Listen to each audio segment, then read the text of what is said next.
Hey everybody, welcome to the Jim Masters Show live. How are you and you and you and everybody all around the world who is watching and enjoying, which I know you do all the time because you tell me. I hear the Facebook messages I see and the texts and all of the comments throughout the day. And this was really a very interesting day as I've been posting on the Facebook pages and Twitter and Instagram at Jim Masters TV and elsewhere.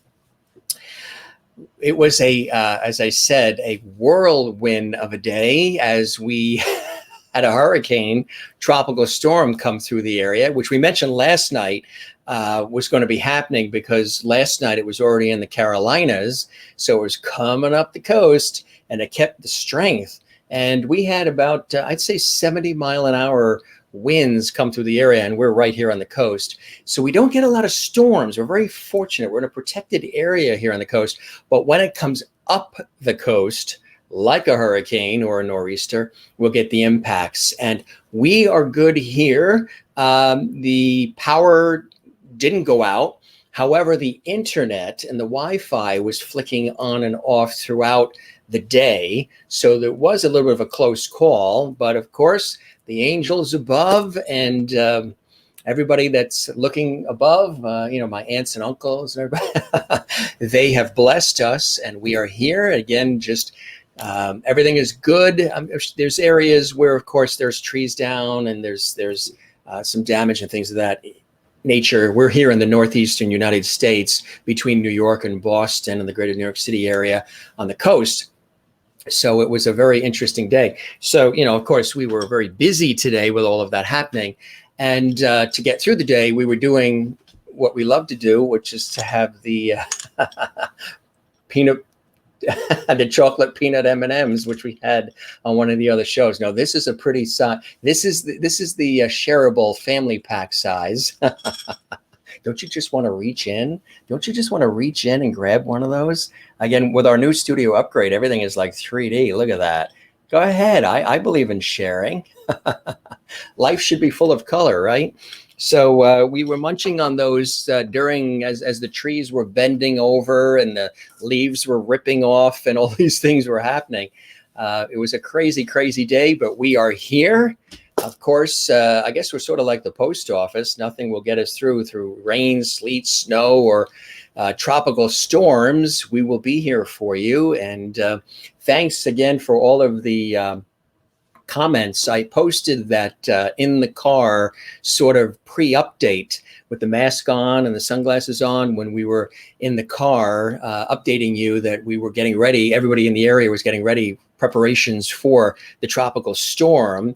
As the storm was coming, it was sort of swirling around me in the car a little bit. So people were running to the store. They were going to the Walgreens and CVS and different things like that to get anything they need in case there were power outages.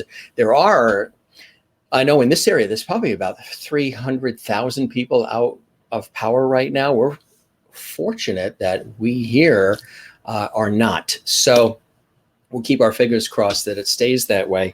But good to see all of you. And thanks for all of the concern and the beautiful comments from all around the world. People saying, I hope you guys are safe. Hope everything is good. And we are. So all of your blessings and all of your love for the Jim Masters Show Live and all of our cast of characters here and our wonderful guest, Lisa London. She just survived an earthquake last week. We were just comparing notes about natural occurrences. We just had a major tropical storm. She had an earthquake in California. And we're here because we care about our viewers. That's why we're here. Doesn't matter. An earthquake, a hurricane, it won't stop Lisa and it won't stop me. We're professional broadcasters. Anyway, just wanted to toast all of you as we always do on the Jim Masters Show Live. We welcome you and you and you and you and you and you from all around the world. We take a little sip. We hope you raise your glass as well. And all of your cast of characters. Now, again, if you're just watching this show for the very first time, well, good to have you with us. If you're watching in the morning in Australia, the late evening in Europe, wherever you are, it's 7 p.m. Eastern here. It's 4 p.m. Pacific. Wherever you're watching, we welcome you. I'm your host, Jim Masters. I'm a professional television, radio host, journalist, actor, voiceover artist, writer, producer, stage MC. I've done this work for many years on television networks and radio stations and TV stations and production companies and the like. And we created this show 5, 10, 1, 2, 3, 13 weeks ago. Yeah. Well, so many people for years asked me to do something like this. They said, Jim, you know, you've hosted so many different shows for so many different networks and stations. And why don't you create something that's the Jim Masters Show? So we did. And you guys have just really been absolutely beautiful, a blessing, a joy. I really look forward to, turning the lights on and all of us here making this happen. We built this home studio here 13 weeks ago and created everything just for you guys. And it continues to be a blessing. So good to see you here. And I can't believe there's like 40 comments already here. And I just said hello. Your friend George Burns is here. Of course, George is always here every night. He became a part of the show when we did a nostalgic night and everybody fell in love with him. Yes, he's there with his cigar. He greets all of you. This is a family heirloom. This was my Aunt Lillian's. And again, it was passed down to my cousin Barbara. Barbara gave it to me. And I said, you know what, this would be perfect because every host has like a sidekick or, somebody on the side. Johnny had Ed McMahon. So everybody has a sidekick. So I have George, and George is here and he greets you. And of course, we also have, or if you're just joining us for the first time, again, this show is all about light, levity, and love, or the word that we sort of accidentally created here on the show, loveity. So we call all of our viewers loveities. This is a circle of loveity and positivity, inspiration, good times. We get deep with subjects too, but it's all about loveity. And everybody that's watching is considered one of our loveities. And we got to get t-shirts, mugs, and bumper stickers and everything that says that because everybody's asking for that. Jeannie is here. Yes, Jeannie is here in the official very heavy I Dream of Jeannie bottle. And there she is. She's in there with the couch and the beads, and she's blinking hello to you as well. Everything okay in there? You know, we survived the hurricane. You good in there, Jeannie? Yes, master. So she's okay. She survived the hurricane. Well, she could have, just blinked and she could have gone back to Baghdad with her parents or with Haji.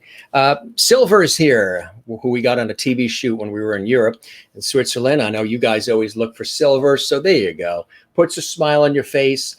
None of the crazy stuff that we have dealt with in 2020 can match the joy that we try to create here on the show. So the wonderful Canine Silver is here, which we got from Switzerland when we were on a TV shoot, and he greets you as well.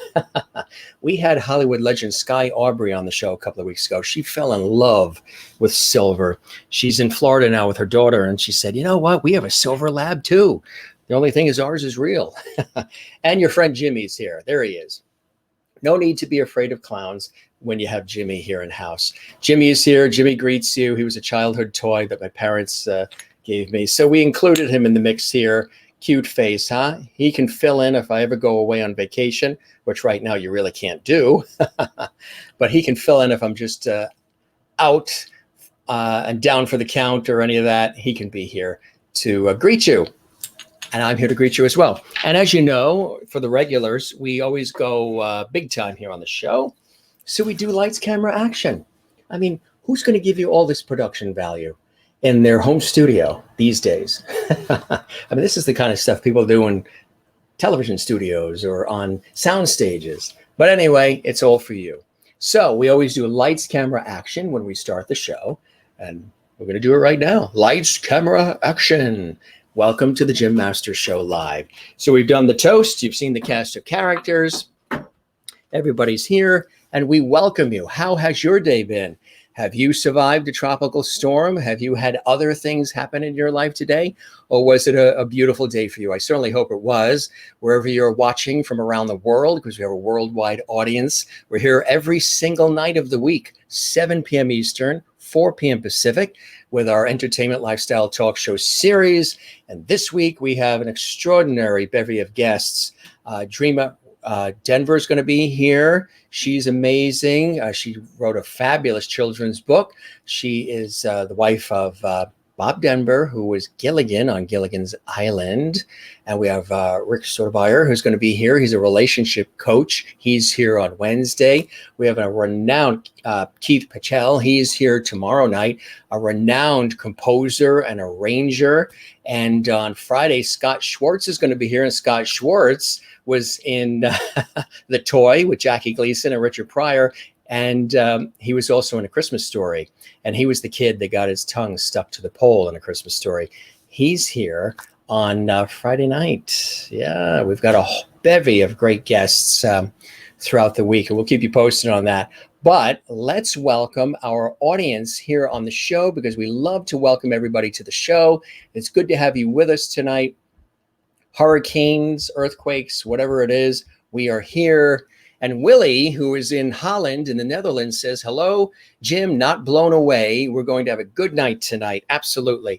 And the fact that you take naps in the day, and I hope you took your nap, and that it's 1:15 in the Netherlands, they're in Holland and Europe, and you're still up with us and you never miss a show. I think this is your 55th show that you have watched consecutively and haven't missed. I mean, that's extraordinarily incredible. That's faith. That's loyalty. So there are your Dutch tulips.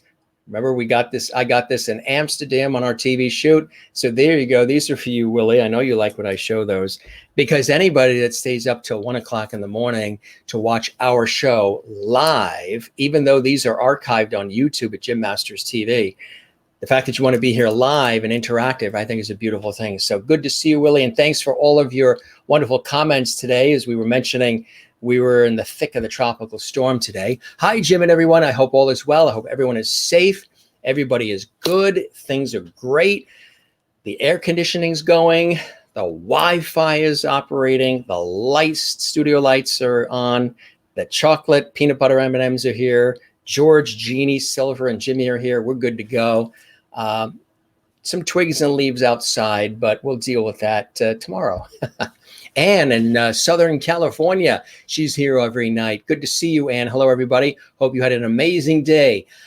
I would describe it as a whirlwind. At least here on the East Coast, it was a whirlwind. Good to see you, Anne.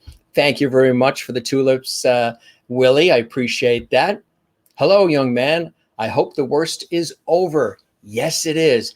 That storm was moving at 40 miles an hour. So it came through, but it came through extraordinarily quick. It was probably about 4 or 5 hours of intense, and then that was it. We haven't had a storm like that in a number of years, actually, that would, they usually don't always make it all the way up to the Northeast, but this particular one did. Christine, hi, Jim. Such great news to read. You remain safe during the whirlwind. You're watching on YouTube, Christine, and I love that. You figured out the YouTube. You're all set. We see your comments. So if I do a pop-up show again randomly on YouTube, because we house, everything on YouTube, our show is on YouTube, and the 13 weeks of episodes can be found on YouTube. Now maybe you could help Merlin in Innerkip, Ontario, Canada, figure out how you were able to get the YouTube, because I know you subscribed to the channel, and I appreciate that, and you're on YouTube, but you didn't know how to make the comments appear on YouTube. So I know Merlin's been struggling with that. So maybe Christine, and you've been very helpful. I know you've been probably guiding Merlin to show her how she can do that as well. Good to see you, Christine. And Kathleen in New York City, wonderful to see you as well. Thanks for joining us as well. Always a beautiful time when you're here. I call you the Queen of Queens, New York, and you know why. And Kathleen and I, of course, we both appeared on the Rachel Ray Show, which was really cool. And hopefully we'll get a chance to do that again soon once production and things get going again. Rachel Ray posted a wonderful tribute to Regis Philbin last week, who I knew intimately and was a friend. And we really miss Regis, who, of course, passed last week. And we showed some photos last week as well. Ernestine in North Carolina. The Carolinas took a real hit with that hurricane. You guys had it as a hurricane. I hope you're doing well in North Carolina there, Ernestine. I hope everything is okay for you. And it's good to see you tonight. That's a good sign, because there's a lot of flooding and damage in parts of the Carolinas. So I hope you're okay. Show number 55 for you, Willie, in Holland. That's fantastic. That's fantastic. Thank you very much. Yeah, the storm has passed and the sun is out. It's amazing. You wouldn't even think anything happened unless you go driving around, and then you'll see some, trees down and different things like that. Avril Britton is here. Hi, Jim and everybody on the show. Sending you lots of loveity today. That's our famous word here at the show. Loveity, of course, coming from Hampshire, United Kingdom. That's where Avril is. And we love having you watching in Great Britain. That's a blessing. And continue telling all of our wonderful viewers and your friends and family in Great Britain to watch us, and tell them that the host, Jim Masters, has a Great Britain connection. Masters is an English name. The family hails from Yorkshire, English on dad's side, Irish on dad's mother's side, English, Swedish, and French on mom's side. So we've got a double Great Britain connection there. So we'll get more of the Great Britain crowd watching. I know it's late. It's like 12:20 a.m. there. So the fact that you're watching as well live means a lot. Thanks, Avril. It's always wonderful to have you here. Linda watching in Florida, and you guys in Florida dodged a bullet. You're very lucky there. You saved it for, the Carolinas, I guess, and for the rest of us. But it's a good thing you did. Good evening, Mr. Loveity. Good evening, everybody. Sorry I missed last night. I have several birthday caterings this month. I was catering a party last night. I missed you all. No worries, because the episode with publisher of the Chicago Reader newspaper, Tracy Bain, was a great interview. She was really spirited and really terrific conversation. That is available on the YouTube channel in the archive at Jim Masters TV. Good to see you, Linda. Toasting from Anne, and toasting from Willie as well.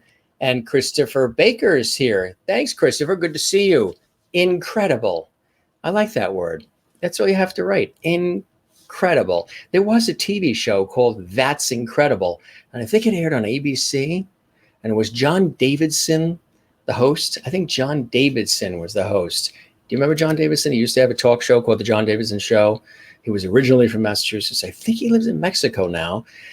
And he also was, during one of the iterations of Hollywood Squares, he was one of the hosts of Hollywood Squares at one time. I think it was Peter Marshall, then John Davidson, Tom Bergeron, right, and who will not be returning to Dancing with the Stars. Tom Bergeron is a brilliant host. And everybody's saying hello. Renee, good to see you in Iowa. Welcome. Good to see you. And thanks for all of your comments and love during the course of the day today in our whirlwind day. And Christopher, glad you're well. Thank you very much. Linda in Alabama, glad you're safe. Thank you very much as well. Christine, who's in Connecticut, says, we are alive. And you have power. So that's a good sign. Otherwise, you wouldn't be able to comment. I made it without any damage, but not so good with a lot of places in North Carolina. I know there was a lot of damage and things of that nature. Yes, I know you can't have the sugar, Willie, there in Holland, but we wanted to have some peanut M&Ms, so we did. And, we were going through a tropical storm. Here in St. Augustine, which is a beautiful city. I love St. Augustine, Florida. The hurricane tropical storm just passed you. No damage, hardly any rain. We have family in Palm Coast and over towards Port Orange, New Smyrna, that area as well. And they were spared as well. Yeah, that means you want to have some of those M&Ms, right? 3,000 people without power in Connecticut. Whew, that is a lot. Hi, Jim. You're watching in Wichita, Kansas. Marilyn, happy you are safe and have power. Thank you very much, Marilyn. And there was a lot of tornado watches too. This particular hurricane, we were on the eastern side of the hurricane, which is the wind side. Inland, like upstate New York, Pennsylvania, Jersey, Western Jersey, Maryland, those areas, they got the torrential rain and wind, but we were on the wind side. So, and being in Kansas, what wind is about, especially when there's a tornado. There were several tornado watches. There are, I think, one or two that they're trying to confirm further away from here, but still that did happen. The hurricanes can churn up tornadoes as well. You're teasing us with the M&Ms. Yes. And oh, it's good. Oh, masks up. Yes. Shantino, Fish Labona, Ann Harriskin, my hey dear. So you're a friend of Ann in SoCal. Good to have you with us, Shantino. I hope Ann told you about the show. And a couple more here, and then we'll welcome our very special guest. Love M&Ms, especially peanut or peanut butter ones. The regular ones are good too, of course. So all of the above. So when you went trick-or-treating and you had M&Ms in your bag, you were fine with whatever one it was, right? So was I. Absolutely. I'm glad you and your family are safe. Thank you very much, Linda. Appreciate that. Same to you in Florida. Hello, Loveities from Danilo in San Diego. Thank you very much. Good to see you as well, Danilo. Merlin in Innerkip, Ontario, Canada. She's doing cheers. Crystal Nolan in Connecticut. Good to see you as well, doing cheers. Linda's doing cheers. So many comments here. Cheers from Danilo as well. Carla watching in Brazil. Carla, this is fantastic. Usually we see you on the weekend. It's nice to see you right now. It's Tuesday and I can make it tonight. Nice you are safe and offering these delicious peanuts. I know. I wish you could grab them. You know, it looks sort of 3D, but they haven't made a way where I can actually transfer them to you without shipping and handling, right? It's Tuesday, and I'm glad that you can join us because you're usually always here on Saturday nights and on the weekend. They're in beautiful Brazil. Good to have you with us, Carla. Thank you for joining us. Linda in Florida, looking handsome with your hat, Mr. Loveity. Thank you very much. Yeah, I like to sport the hats every once in a while.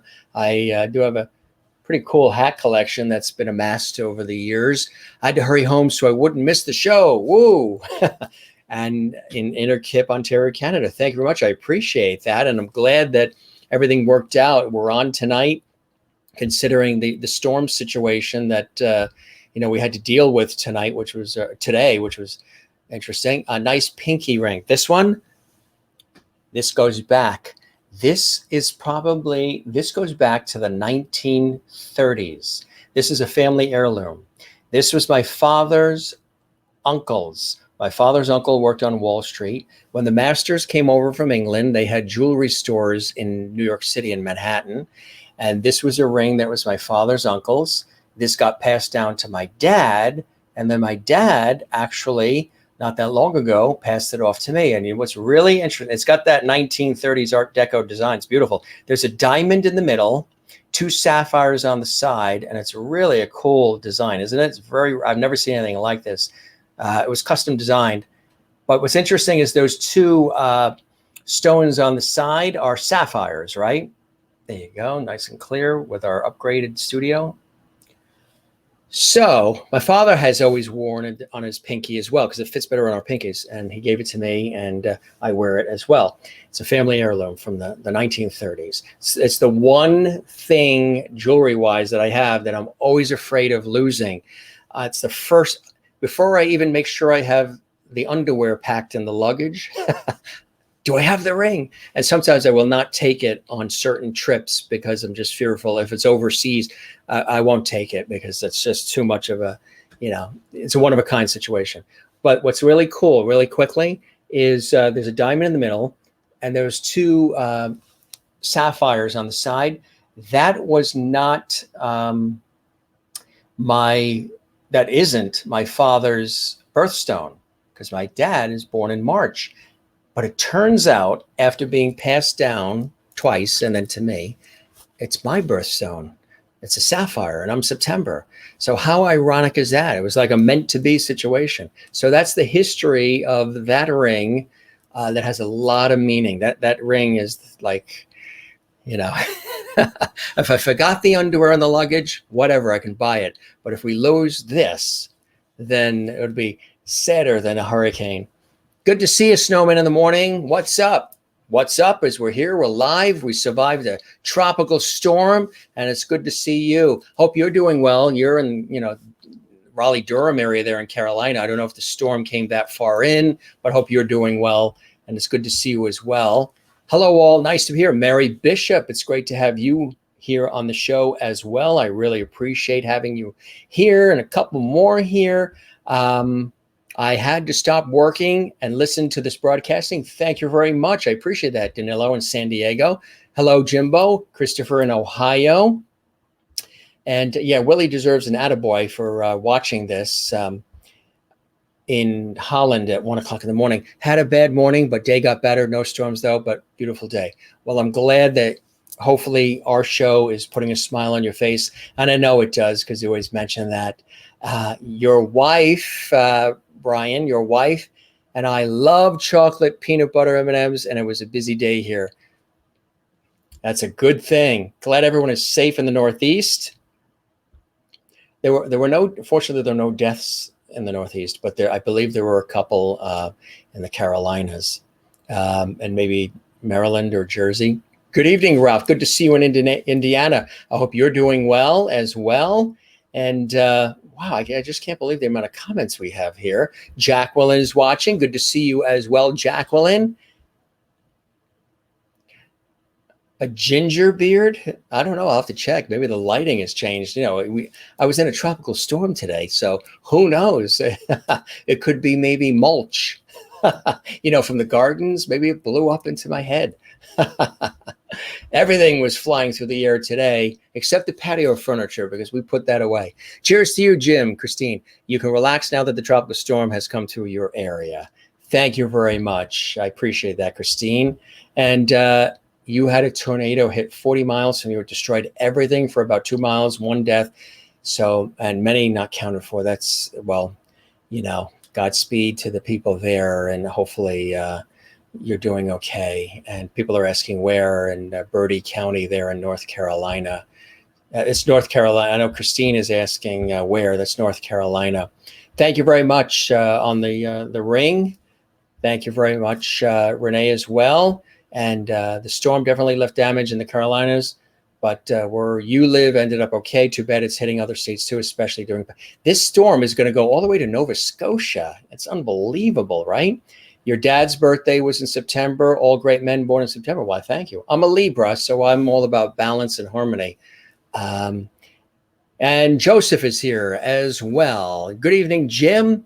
Good to see you on. That means all is okay. Good to see you in Stamford, Connecticut as well. And you're there in Fairfield County, and I know they get hit hard. And hopefully you sailed through. Obviously, you're here, so that's a good sign as well. Oh, it looks red, huh? That's kind of interesting. Wow, I don't know if it's the lighting or have you guys been drinking? Have you been nipping at the sherry, the cooking sherry there in Iowa? I don't know. Your beard looks red, but must be the Irish in you. More than likely. And one more we have to have from Barcelona, Spain. Your beard, you're not Barcelona, you're Iowa. I moved you to, Renee, I moved you to Barcelona. Isigari is in Barcelona. Hola, Jem. Thank you very much. I appreciate that. You're wonderful to be watching in Barcelona, Spain, as you do all the time. I love it. And you're always posting on my social media pages. You've been with me for years. Beautiful picture of you there as well. Nice to see you, Isikari. And Avril, keep safe, you all in the United States. Thank you very much. Good to see all of you. Thanks for all these wonderful comments. And you're going to love my guest. She is actually, thank you. We did not lose power here. That's great. I'm glad that you do not lose power there in Fairfield County, Connecticut. My guest right now has been, she's been, munching on the lobster and the chocolates, the fine chocolates and the European cheeses that we provided her and the champagne in our Jim Masters Show Live green room, as we do for all of our guests. We always wine and dine them. And so she's enjoying that. And she's having her makeup buffed and the hair done from our team of makeup artists and hairstylists here at the Jim Masters Show Live. Maybe, maybe not. But she's an extraordinary actress and singer, and she's a real hoot. We had such a great conversation just before we went even live on the air. We have a lot of similar characteristics in terms of this. She comes from a phenomenal broadcast background. These are just some of the amazing photos of my very special guest, Lisa London. She's been in so many different productions. She's a brilliant actress as well as a singer. She loves the arts, but do you know she's also an extraordinarily trained broadcaster? She comes from an illustrious broadcasting background and family. Yeah, she's been doing broadcasting and she's had exposure. These are great projects and movies, and we'll talk about all this in just a moment. But her family, her father, her family are broadcasters. Ed Sheeran, of course, is another fantastic performer. Some really cool shots here. Just running through a couple here just to show you, because you may have seen her in some of these performances. There's also a lot of amazing performances that are coming up that she is going to be a part of on Amazon Prime. We'll talk about it in just a minute. But let me tell you about my very special guest. This is Lisa London. And in case you're asking or wondering, is that her real name? Because, you know, us public figure types, you're probably saying, oh, she made that up. Just like people think I made up Jim Masters, right? Well, Jim Masters is the real name. I'm the fifth James, so it's the real deal.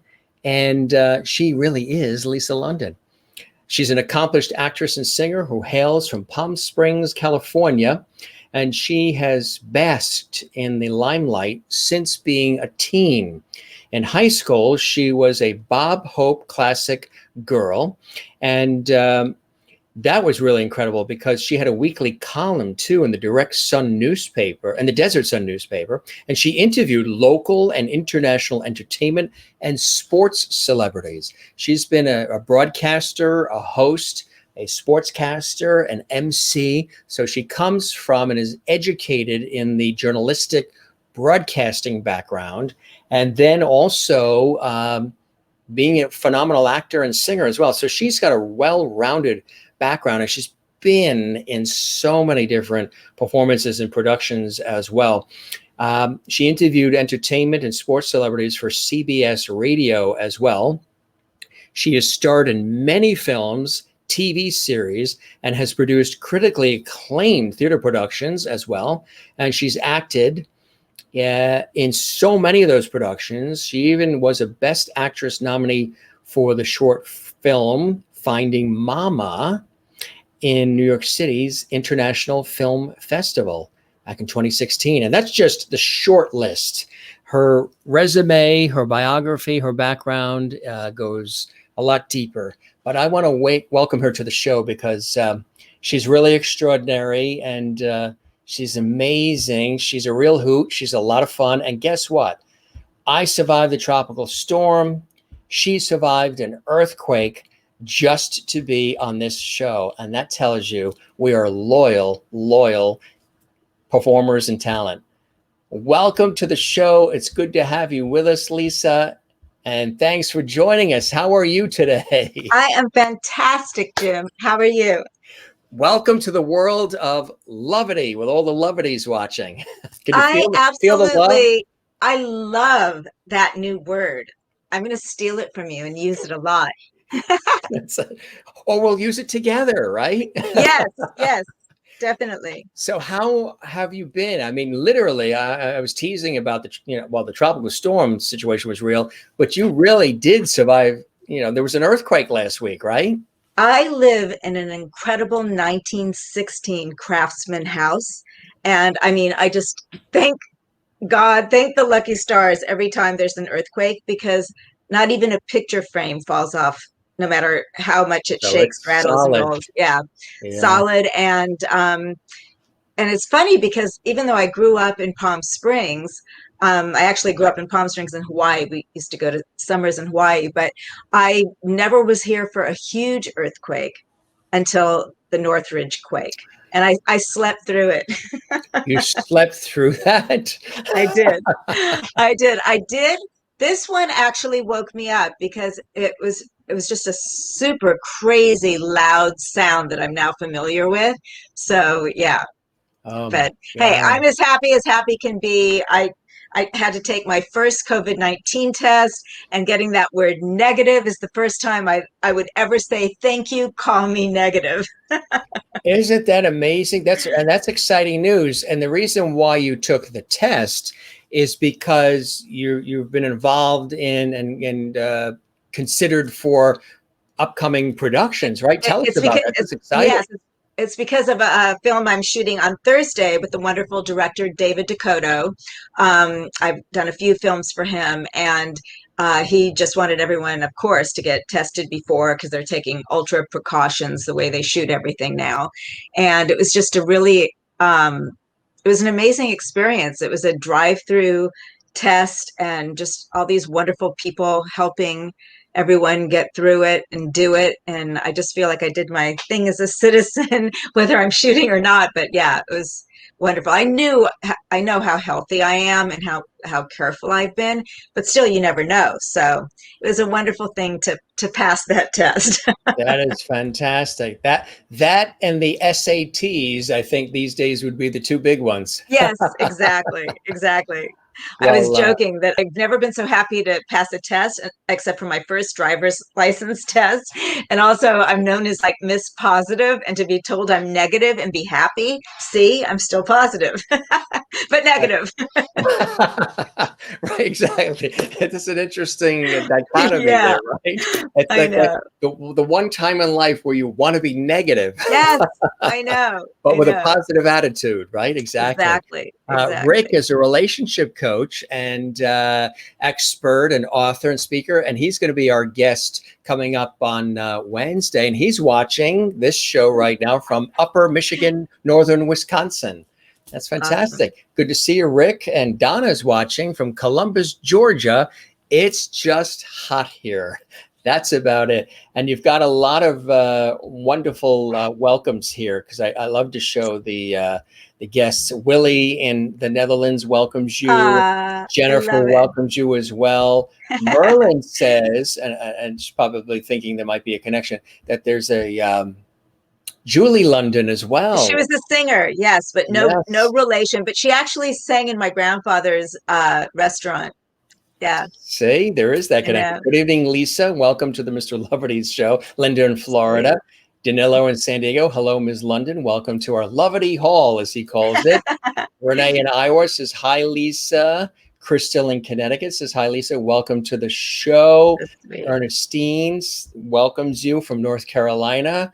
Merlin in Innerkip, Ontario, Canada. Hey, hey, hey, Lisa. And Lisa, you have a beautiful smile. My Thank viewers are very you. supportive of the show and the guests and the whole concept, which I think is a beautiful, Oh, beautiful my thing. grandmother always said it's just as easy to smile as it is to frown, but you sure look prettier smiling. I like that. Your grandmother, she was a smart woman. Exactly. So let's go back in time. You really have, for the people that know you for, your brilliant acting career and singing, you have this prerequisite of a phenomenal broadcast and journalistic background. And that is because that's within your family. Tell us about those early roots, some of the family heritage in the broadcasting industry, and how you obviously were touched by that and inspired by that early, where you too wanted to pursue that, Lisa. Yeah, I literally grew up on radio. My father was a sportscaster, announcer. He interviewed everyone from Eleanor Roosevelt to literally every single sports figure in every sport you could practically imagine. Politicians, Ted Kennedy, Eleanor Roosevelt. He was an incredible human being too. So I always wanted to be with my daddy. I was a definite daddy's girl. And when I was a little girl, I would just sit on his knee at the radio station and go out with him a lot too when he was interviewing people. And then by the time I was in high school, I had my own weekly column in the Desert Sun, which was our fantastic local newspaper in Palm Springs. But it wasn't like working for a small town newspaper, because I would do things like interview every major tennis player, from Bjorn Borg to Jimmy Connors to Elena Stasi. I would interview Don Sutton, the pitcher. It was just because they were there in Palm Springs. So, and a lot of my interviews were actually fed internationally too. So I was a very lucky girl. That is absolutely amazing. I mean, that's great exposure. And so, tell us about the progression from doing all of that and being exposed to the world of broadcasting, and yet you still underneath had this incredible burning and yearning to want to be an actress. I did. At 4 years old, I used to write and act in my own little home movies that my father would would shoot Oh, for you me. did too, huh? Oh yeah, I did. I mean, like it's ridiculous how many there are. But anyway, I always wanted to be an actress, but I never did drama in school or anything. I sang in choirs. I always sang like for my, stage experience as a kid, but broadcasting and sportscasting was always my thing in front of the camera. But I always deep down inside wanted to be an actress. And I was very lucky in being at the right place at the right time, and I nabbed the female lead of the female version of Animal House, and it's called Hots, and it's a huge cult film, and it put me on a level of, a higher up, a leg up above Yeah, most people. yeah. So I didn't have to ever struggle. I was so blessed. I just kept working and working and working. So, and I've always loved doing all different genres and comedy and drama equally. And I met Jack Nicholson at a party very early on in my career, and I'll never forget him just saying, "Look, kid, the idea is to work. Just keep saying yes. Because if you're great, whether it's a little part, a little movie, a big part in a little movie, or a little part in a big movie, it doesn't matter. Because you'll shine and you'll just keep working and getting experience." So That's always been I've my been philosophy as well. That's a very smart lesson to learn, because some people say, "Oh, well, that's not exactly what I want to do," or right. "No, don't know, that's beneath me," or whatever. But Hmm. but the people that you work with and the effort are remembered, and the connections, because a lot of what we do in this industry is really involved with connections that are made, and Absolutely. people who see Absolutely. your work and appreciate your work and say, "You know what? I can call Jim and he's going to get it done, and he's not going to complain. He's not going to create problems. I can So call true. Lisa, bring Lisa in. She's going to nail it. She's going to she's going to make us calm and relaxed, and she's not going to be demanding, and she's going to get the job done." And people remember that stuff. And I think Absolutely. I think it's the early training that you've had that got you to understand how the business side of all of this really works, right? Absolutely. And my first dramatic role was with Clint Eastwood in Sudden Impact, his return to Dirty Harry. And he co-starred opposite me and also directed it. And I'll never forget him saying to me, he was so wonderful and just praising everything I did when we had wrapped shooting. And he said, "And it's not just how great your acting is or how great you look." But "You have such a great show up attitude," which I loved that. And that's been with me always, remembering that. That's very important, because it's that impression you make when you first come in and you're there and you get it done. Okay, what can I do to help? And what needs to be Right. Because done. it should be like a family. It should be like uh, a total team effort. And when that magic happens and everyone is on board at the same time, there's nothing like it. That's so true. I remember I was on a commercial shoot in New York I was the spokesperson actually for this automobile chain, and it was a brand new chain. It was a major commercial in New York, and so I was sort of the spokesperson. And there were other people who were playing the role of customers who were walking through, outside looking at the cars and everything, and I was the one who was speaking to camera. So they brought in this female talent who really wasn't an actress. She was more of a model. So what she was doing during the downtime is she was showing all the other actors and actresses her modeling portfolio while we were waiting to go back on set. So the other actors and actresses were trying to like guide her to say, this is a different situation. You're an actor. Now that producer, who is award winning and very talented, but very demanding, and he wants a certain look. The sun is setting, time is money. You can't be showing your modeling and pitching your modeling work when you're on a set being hired and paid to be an actress, looking at, Toyotas or whatever it is. And she didn't get that. And she actually started complaining about when we were breaking for lunch. And they all the other actors and actresses were saying, you do not, lunch will come, craft services will be there, but don't keep, and they never used her again. Oh my goodness. They never used her. So you learn by doing or not doing, Yeah. by Yeah, performing. You sure do. So, I mean, the first was Clint Eastwood. I mean, when My you had first that, dramatic part, yeah. I mean, when were you saying, am I in, a Twilight Zone episode? You must have been pinching yourself saying, this is unreal. Honestly, it took a while for it to really sink in, because you got to remember I was like 22 years old, and I'm thinking, okay, this is really cool. Actually, I Yeah. was 24. I was 24, and I was thinking, wow, this is great. But I had just had a major record deal. I was one of the lead singers of a group called the Pinups that had a huge body of fame all over the world, including the US in the mid 80s. So this was kind of like, oh, okay, this is great. I'm getting back into my acting, which is what I really love. As much as I love to sing, I'm an actress who can sing, not the other way around. So did the And singing come before the acting? the singing came before the acting. That was the only thing I ever did on stage before I became an actress, besides the journalism. But I starred in a few movies, and then I got the pinups and kind of took a hiatus from all acting for a couple years. And then Sudden Impact was what got me back into acting. I think it would. I mean, Yeah, it was what like an it opportunity. was the biggest commercial success. I think, and it remained that for something like 20 years. Mm. I And know. just think about probably all the people you were, up against that were being considered for the I role, and know. you got the role. I know. That was amazing.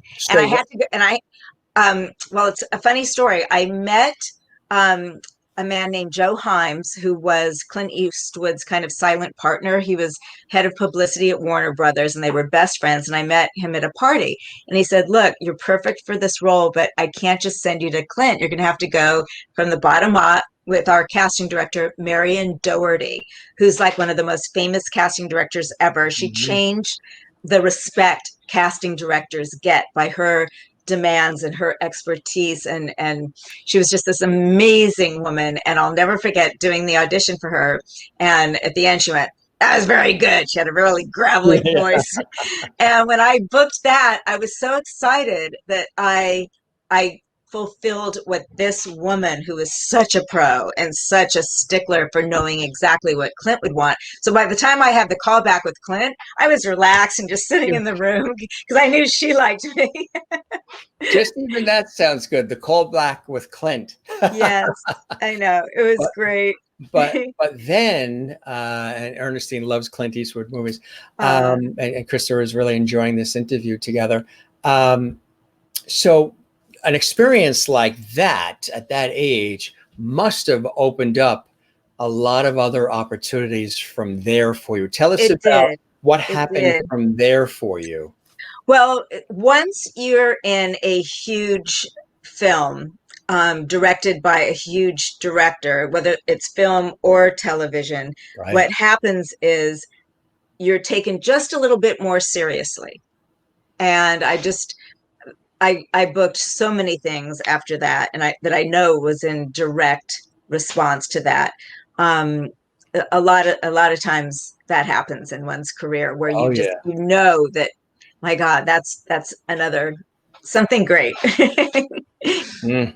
And it So happens in every kind of, and also it's so funny how you can do a million projects that can be successful or everything I do, I love and I have fun doing it. But every once in a while, you'll have these just, I just call them the magical ones where Mm. everything comes together.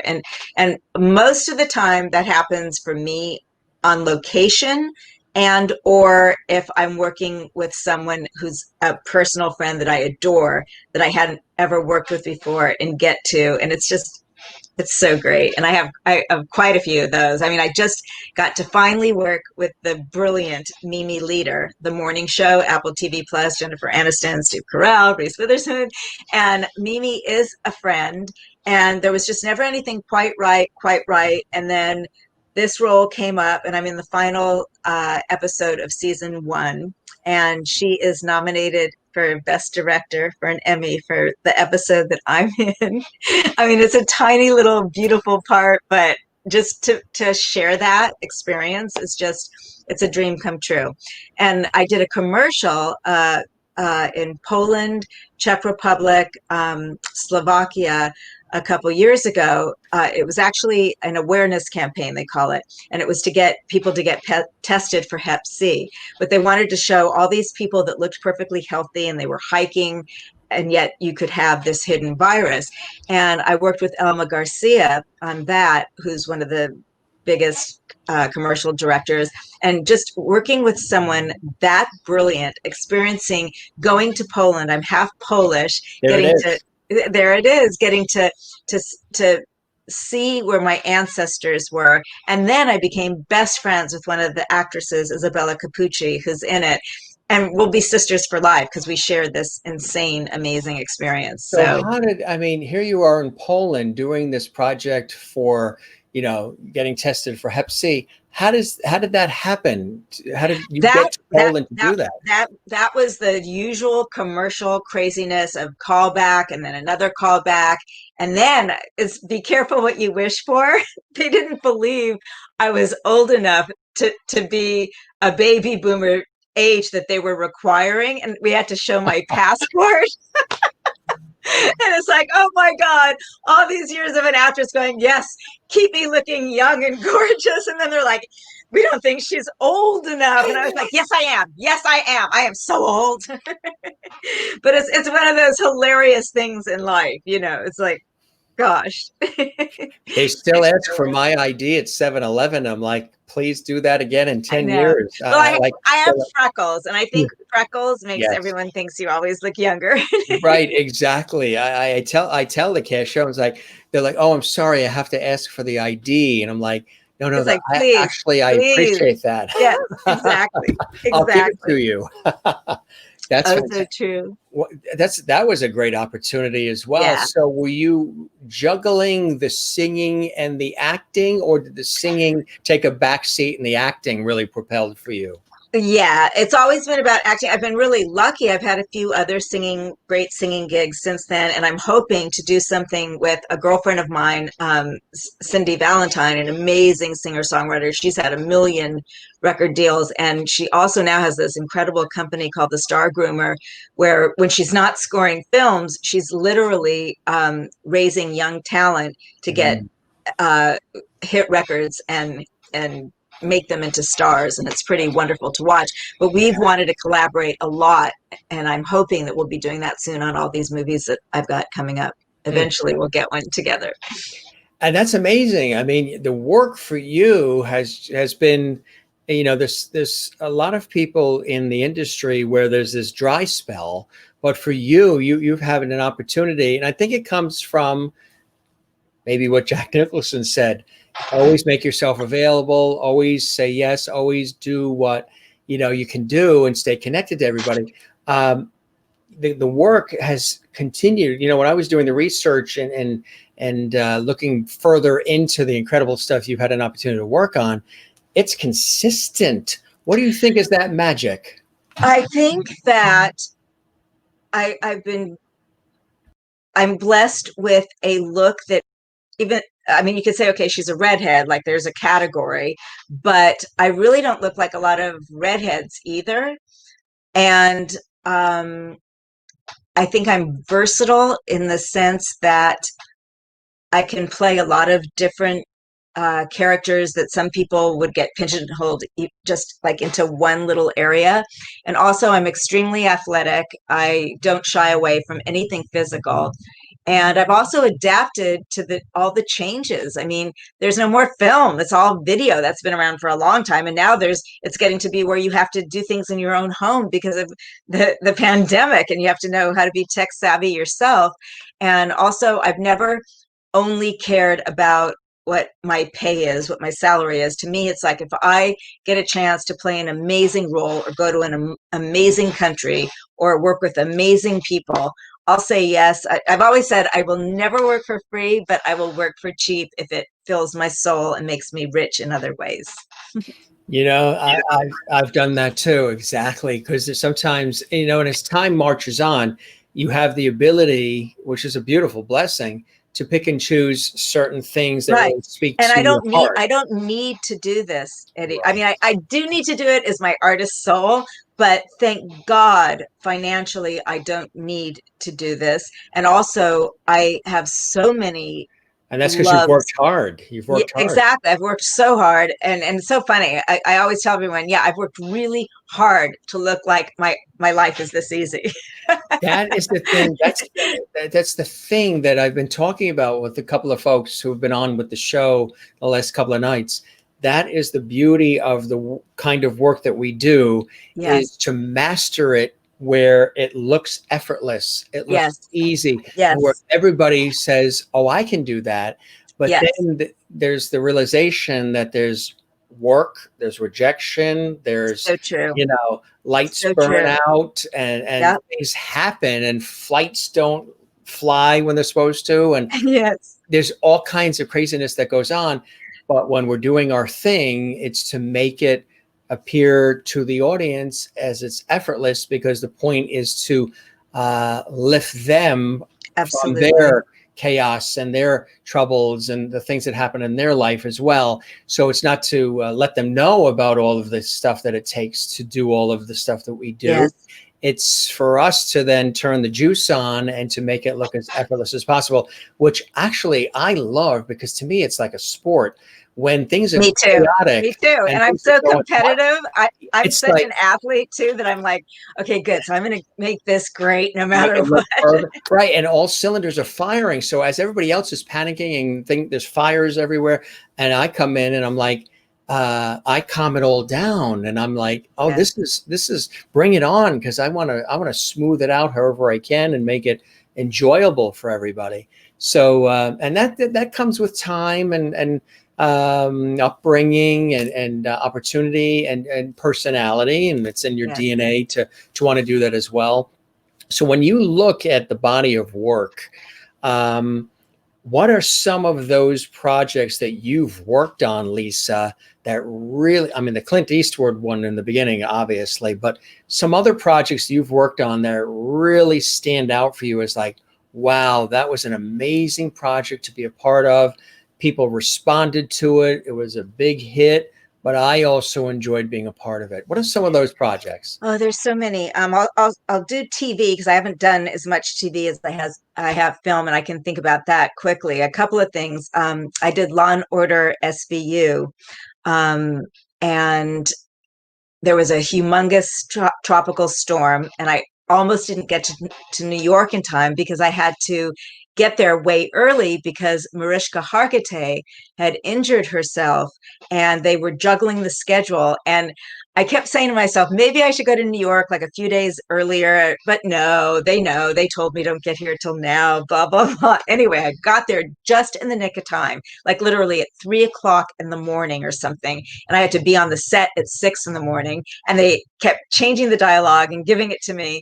And I somehow got through it where Christopher Maloney ran after me when I was leaving and told me I was great, which really made me feel great because it was such a hectic, crazy thing for everyone. And it's very hard when you step into a show that has been going forever and ever and ever, and you're the new kid on the block, especially a kid from LA that gets there, because usually they only use New York actors. And then like about a year later, I met one of the editors who told me that they loved editing my episode of of Law and Order more than any of the other ones they did. So that was pretty fulfilling. And I learned so much about rapid fire TV and the pace and all that stuff on that. And then I also starred in something called Playboy's Private Party Jokes, which was bringing all the jokes in Playboy magazine to life. And that was an amazing experience because I worked with all these incredible old-time character actors that were hired. So that was pretty great too. And I got to play a million different characters, and I got to star in that for 2 years. So that was the TV stuff. And then film, and I mentioned the morning show already. And of course, Dragnet was amazing, working with Tom Hanks and Dan Aykroyd and Christopher Plummer and Dabney Coleman. And I got to sing in that too. And The Naked Cage is a movie that I actually sang the title, one of the title songs, one of the soundtrack songs that plays during one of my scenes. And I star in that as well. And it was a women's prison movie way ahead of its time. And Quentin Tarantino actually just re-released it at his theater and said it was great, and it was sold out, and the Q&A lasted for hours. So that was pretty great. And then all my new movies, I've got a whole bunch of films all coming out or on Amazon Prime right now, and Tubi TV too. Tubi is this wonderful free app. Oh, isn't that great? Yeah. Oh my! But I Amazon Prime discovered that a and Tubi, month ago, and I love Tubi. yes, I know. So I'd love to talk about those. The Amazon Prime ones are all Gregory Hatanaka, fabulous director that I work with a lot. I did Samurai Cop 2 for him, and that was another amazing story of a film that you did and had so much fun doing, but it became an international, huge commercial hit. And that was so much fun doing that movie. And then since then, I've been like his muse, and I did a movie called Darling Nikki that's not out yet, but it will be soon. But now on Amazon Prime, we've got Choke, Body of Night, Heartbeat, Acrylic, which is a fabulous comedy written by Nicole D'Angelo, and she directed that as well. And Gregory directed all the others. And then I've got Holy Terror, it's also up there, and that's by Rich Mallory. But this is all under the same film company of Cinema Epic and Cineridge Entertainment, and we've become like a big film family like Orson Welles used to have. And then I shot a great film in Florida last year with Bobby Carradine, and Bob Cook directed that, and that's on Amazon now. And also the short that I was nominated Best Actress, written and directed by Anna Simone Scott, another fabulous female director, that's on Amazon Prime too, and doing really, I mean, people are just responding, and it's getting fabulous reviews, and they're all doing great. And Choke was actually the top 10 movie to watch on Amazon Prime. So it was pretty cool. I think we were number 6. And that was after just like 2 days of being on there. So lots of great stuff. And Quarantine Girl is another one that's coming out soon on Amazon Prime and Tubi. And then I star in a sci-fi series with Lorenzo Lamas that Chuck Walker directed, and that's Walker Cable Productions out of Houston. Outside of Houston, we shoot those in Texas, which is a lot of fun. And then I'm working again with David Dakota on Thursday, and then Gregory Hatanaka again at the end of the month. And then in October, I'm going to be shooting with the legendary Jim Wynorski, film called Bigfoot or Bust. And one of my best girlfriends is co-starring and producing it, Becky LeBeau, just a doll. So I cannot wait to do that. Oh, and I'm going to be working with one of my best friends, Christine DeBelle, in the latest movie with David Dakota too. So lots of good stuff. And Renee Katz, who's a cabaret star in New York City, says, wonderful career. Interesting. She's I bet yours is too, baby. Yeah, she was a guest actually on the show a couple of weeks ago. She got such an amazing story, and she shared and opened up her entire life. I wanted to show some of the photos in relation to what you were talking about. There's the one from Choke. Yeah, that's Choke. And I co-produced Choke, so I'm really proud of that. It's a wild ride. Yeah, tell us a little bit about that one. This is it's literally like a psychedelic experimental way of shooting a film. The director wanted to evoke the 60s and 70s and let you figure it out for yourself, to make it kind of deliberately confusing. And it's about a young girl's quest to kind of connect. And you think these people are or doing one thing, but it turns out they're doing another. And I play a therapist that has a very bizarre private life. So that must have been cool, right? And you must love when Yeah. you get a chance to take on these different roles and these different Yes. characters in this Yes. way, because you can Yes. lose yourself in them. Here's another. This is Heartbeat. Yeah. Heartbeat's a film noir, and it actually, I mean, it's becoming one of my favorite roles ever. It's just real quirky, and it's a murder mystery, and it's an ode to all the old film noir movies from all over the world. So I really love Heartbeat too. Mm, that's a really cool one. Yeah. And what's the storyline with that one? It's a detective trying to figure out a murder, and a reporter is getting all these hot leads about the story, and Mm, somehow they become intertwined, and that's all I can say, or I'd be giving things yes, away. yes. And where can they see that one? Amazon Prime. They're all on Amazon Prime and Tubi. And Tubi as well. And that's Acrylic. the comedy. That's Acrylic. It's about dueling nail salons and a couple of childhood friends that become bitter rivals. And That it is just total fun. It's eye candy. You have to see it. that is cool. That is cool. I like that. And what role are you playing there? I am I'm one of the owners. I own one of the salons. Ah, And that's mm, Samurai Cop 2, Deadly Vengeance. And I play a crime boss, and it's a wonderful story. I was supposed to be like an arm candy trophy wife of Seymour Cassell, the actor that was supposed to play the crime boss, and he had some kind of health issue. So Gregory said, "Forget it, you're just going to do it." And I said, "But it's so like a man." And he goes, "I don't care, you're going to do it." So I, right. so I got to really flex some muscles of my acting chops here. That's fantastic. And there's acrylic as well there. It's another cool shot. Thank you. Body of Night. Oh, Body of Night is fabulous. It's kind of like a riff of 50 Shades of Grey, but different. And it's kind of like 50 Shades of Grey meets Mommy Dearest for my character. Wow, really? Yes, and it was just so much fun to shoot. That's cool. That's cool. Yeah, I Uh, worked with a really cool actor named Jason Toller, who is one of the producers on this too. There's Jason right there. do you have a preference for dramatic roles over comedic roles, or I you'll don't. I take it on don't. at all? I Yeah. don't because there's comic relief in everything that's dramatic. Yes. And there's no way, I mean, you don't go for the laughs, you play comedy as if it's straight, and you just Right. have to trust that your director and the writing takes you there, you know. Here's a cool shot with Ed Sheeran. Yeah, I am the babe in the new Ed Sheeran Justin Bieber song. Well, actually it's been out a year now, but it's still like a huge hit. It's called I Don't Care, and you literally just put in I don't care and it comes up, and I am the girl in the video. That's terrific. And Yeah, that was fun. yeah. How about this shot here? So, okay, so this is the Pinups, the group that I was in the 80s. We Which we talked reunited about 5 years ago, and things fell apart. We didn't quite get to actually doing the album, but we started it, and I think eventually we probably will get it together and do something again with our music. very, very cool.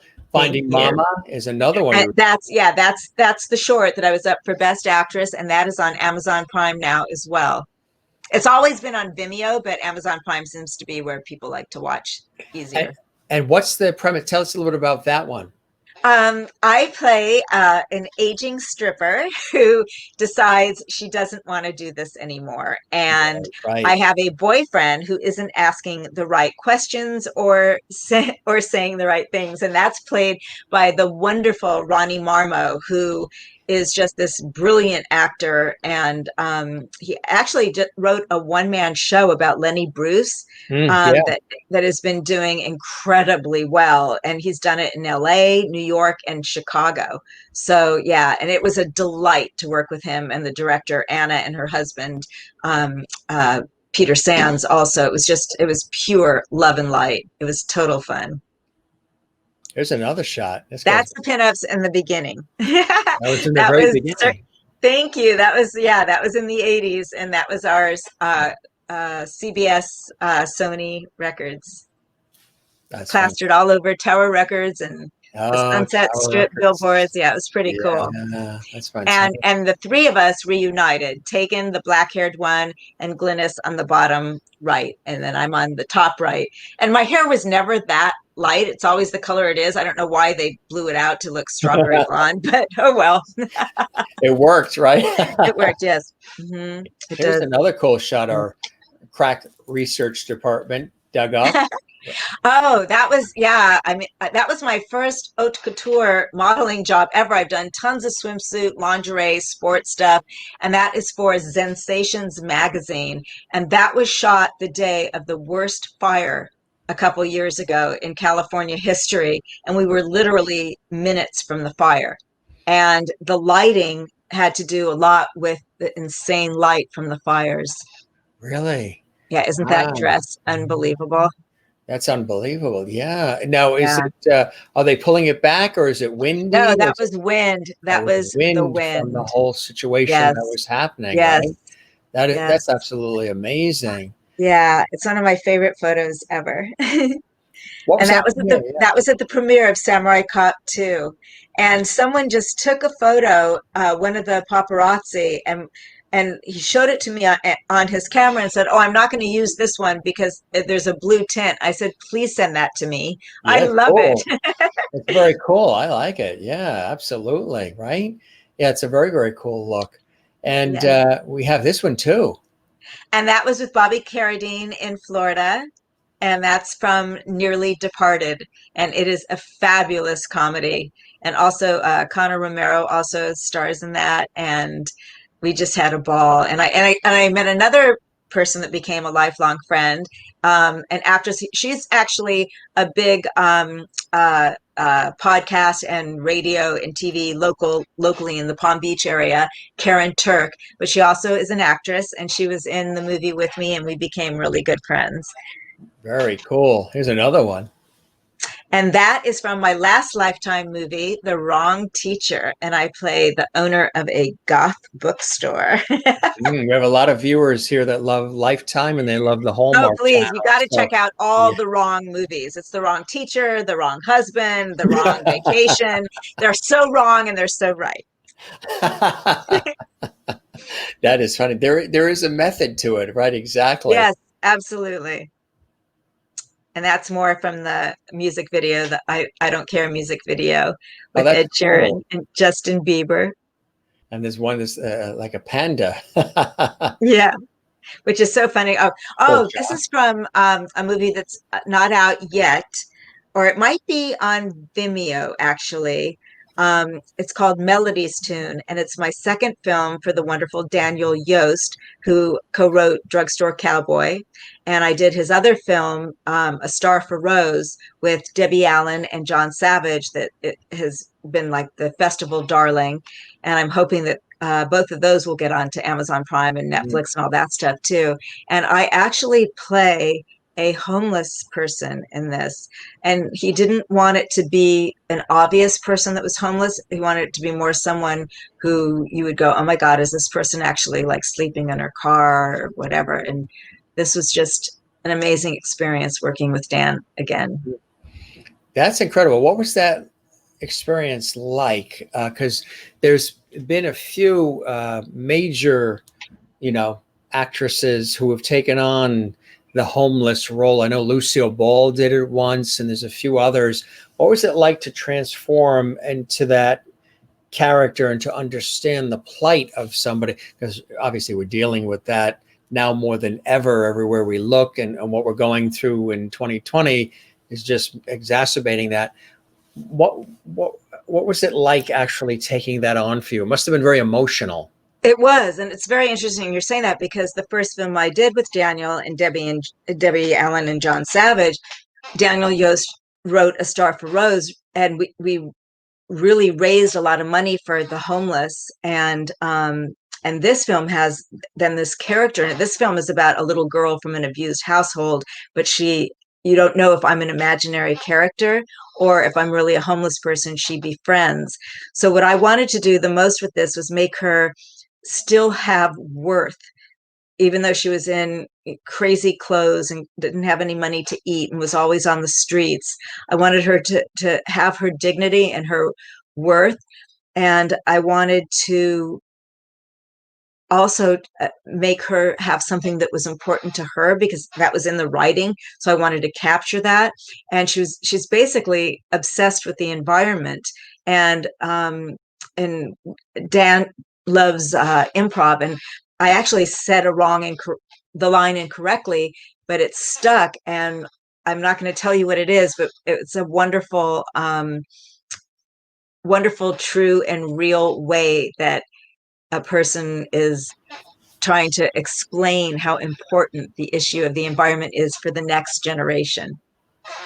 It's a beautiful thing when sometimes those things sort of happen. Oh, yes. Accidents are an actor's best friend, always.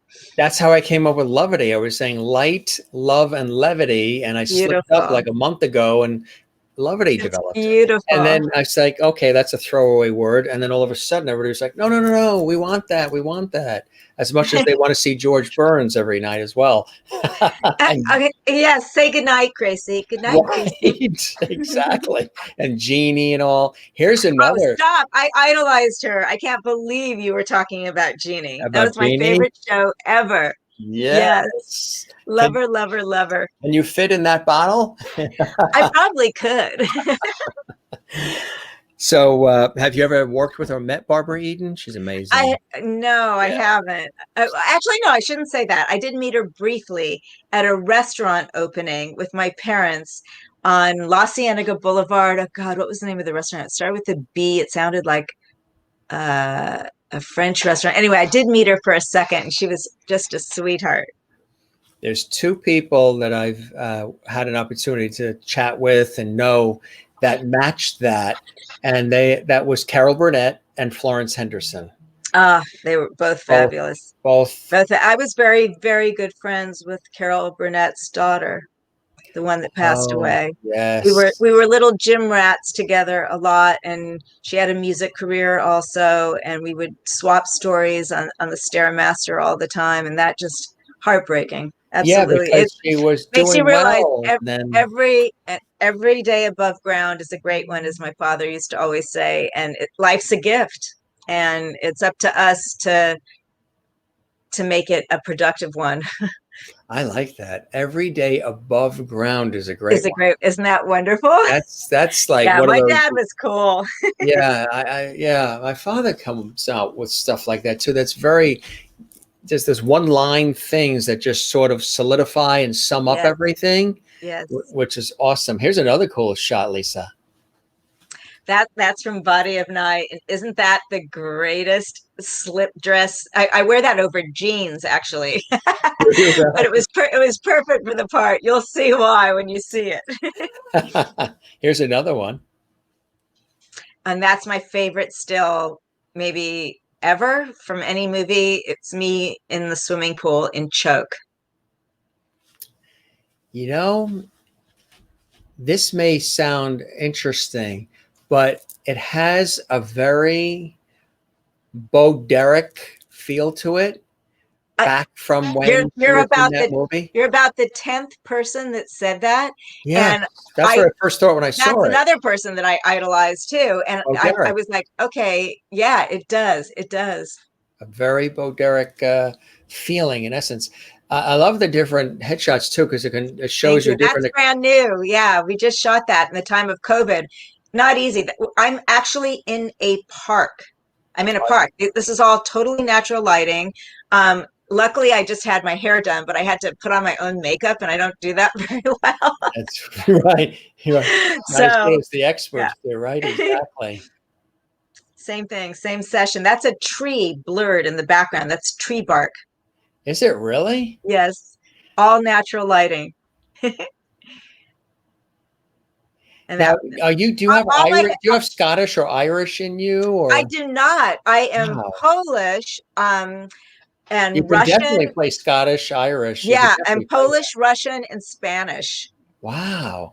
I You can know. definitely play Irish, Yes, Scottish, that's why I'm so lucky. Swedish. And when I'm in France, everyone speaks to me in French too. So it's, yeah. Yes. Yeah, and the And in freckles Germany, too. everyone talks to me in German. So it's, Yeah, and the freckles usually lean more towards the Irish or yeah, but there's something about me that I guess is versatile enough to go a lot of ways. exactly. That's a great shot too. Thank you so much. I love that shot too. And then we dug up that. What was happening Law and there? Order. Yeah, that was That was the that's a Law and Order. set. That is a set that was built within hours while I was in hair and makeup. I was in New Amazing, York. right? Yeah. I had an opportunity. Actually, I was they Central Casting found me, and I was in an episode of Law and Order as well. And I was Oh, playing a cool. court officer, sort of keeping things under control in the courtroom. It I was love it. really, really cool. Yeah, they filmed that over on the Chelsea Way there, Law and Order Way, Yep. Chelsea Way there Yep. in Lower Manhattan. Here's another great one. That's from a play that I did called Hell's Kitchen Ablaze, written by the absolutely astoundingly brilliant Tommy Carter. And it was directed by my husband, Barry Saddles.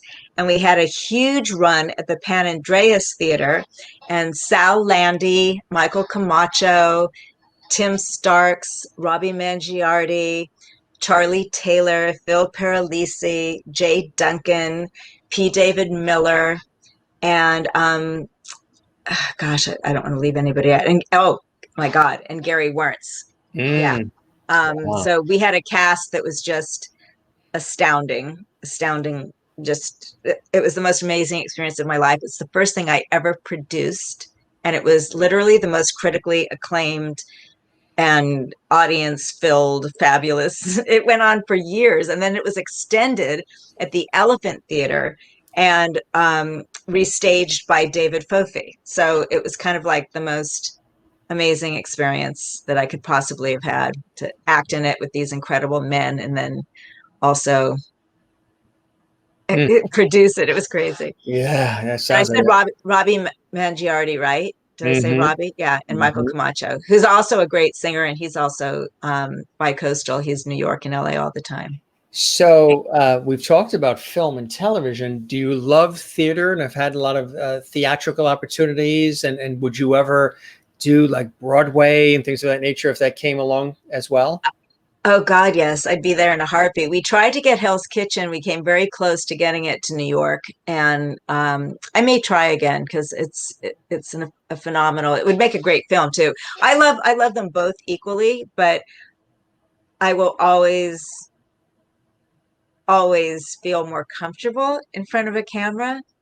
It takes so much for me to do theater, It like could be to the get myself broadcast ready and background. relaxed and all of I that. think it's I'm nervous every right, single right, performance. right. So Right, because you're striving for excellence. That's what it is. exactly, And I think it exactly. comes from that broadcast training with the camera and the structure and Yes, I yeah, feel comfortable. Yeah, with it, where some people yeah, are, you can get and you're probably very good at ad-libbing like I am too. yes, You can yes, there's no dead air, you can yes. fill it in. So you'd think that would make me not as freaked out when I do live theater, but there's just something about it that it's It's still the totally butterflies different. go crazy.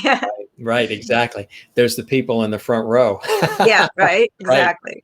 Here's another cool one that we found in our little research of you. Tell us about Oh this. yeah, do you see me? I went to Cannes with that movie Did you uh really? like 2 years ago. Yeah, it was the most amazing And experience. yeah, film And festival. that's directed by Corbin Timbrook, who's also a wonderful actor and also one of my best friends. And that was just so much fun. And also in that is another great friend of mine, Shelby Janes.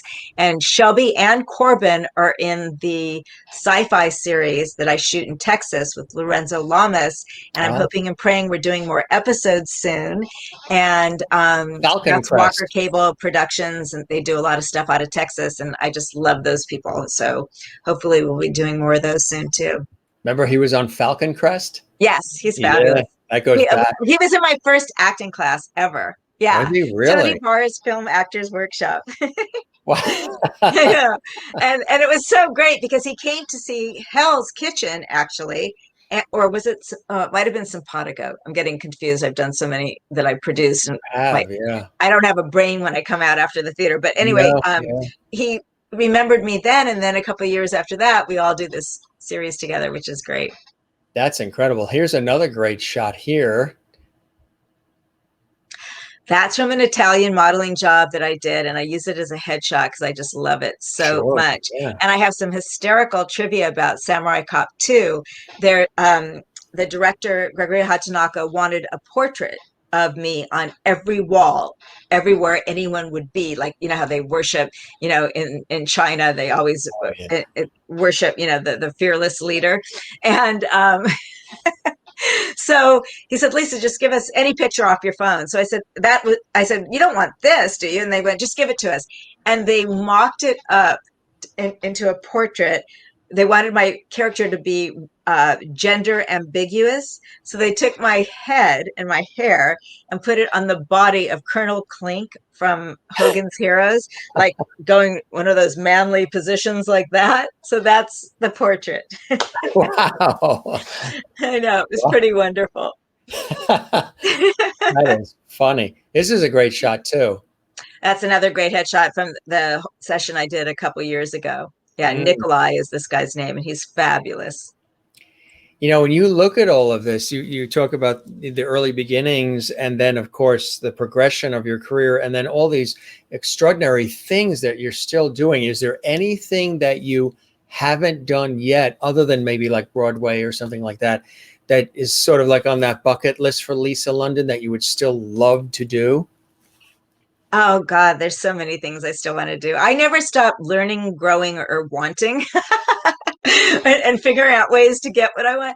I still haven't starred in a huge A-level film, and I still haven't starred in a TV series that it's funny, the TV series I starred in, those were the days before streaming things or things that weren't the main networks did well. It would probably do great now, but anyway, I want to be a regular on a TV show now. There's so many brilliant actors and directors I want to work with, and I want to sing again too. So all of that's still in the works. What kind of music? What would you like to sing now? Is there anything that speaks to your heart? Yeah, I mean, I'll always be a pop girl. That's what I love to do. But singer songwriter genre is always my favorite. I mean, I'm a rock and roll girl. That's like my favorite music ever, and always will be. I love rap, but even though I did actually do a Christmas rap record with the members from Oingo Boingo, I did that, and it was actually a regional hit in a lot of the country when I did it. But 'twas the night before Christmas, and all through the house, not a creature was stirring, not even a mouse. It was so much fun. But I mean, that's obviously not my forte. Well, But somebody was I actually can just do it. asking if you were going to sing for us. So there you go. I'm not today, but Right. hopefully I'll have something out soon. Would you Yeah. ever do a situation like a duet like Lady Gaga did with Tony Bennett, where it Yes, was I would sort of do that? that. Yeah. And I can actually sing blues and old standards. I can do that Jazz. really well too. And I can sing country. So those are the things I can sing. There's talk with Becky LeBeau, my gorgeous girlfriend that I'm going to be doing Bigfoot or Bust with. Her husband is also a fabulous musician, and we might do a gig in Las Vegas, kind of a Sheryl Crow um, band Mm, in Vegas. So I'm hoping and praying that materializes when things get wow. easier to do.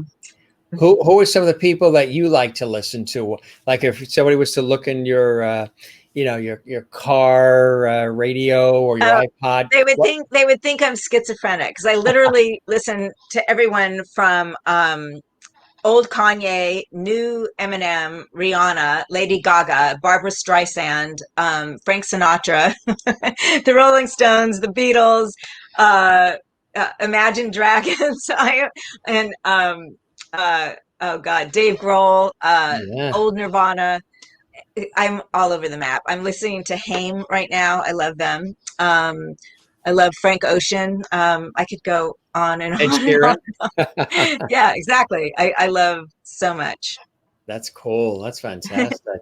So you have a, yeah, you have a, you have a real energy for life and a real passion and enthusiasm. And it sounds like you're really willing to try different things and sample different things and learn new things. Are you always honing your craft and fine tuning your skills, even though you've done this for many years? Are you always looking for ways to improve and to fine tune and to grow things? Absolutely. Yeah. Yeah. Absolutely. I go in and out of a cold reading class. Sal Landy, it's in my opinion the best cold reading class anyone can take in LA. I do that.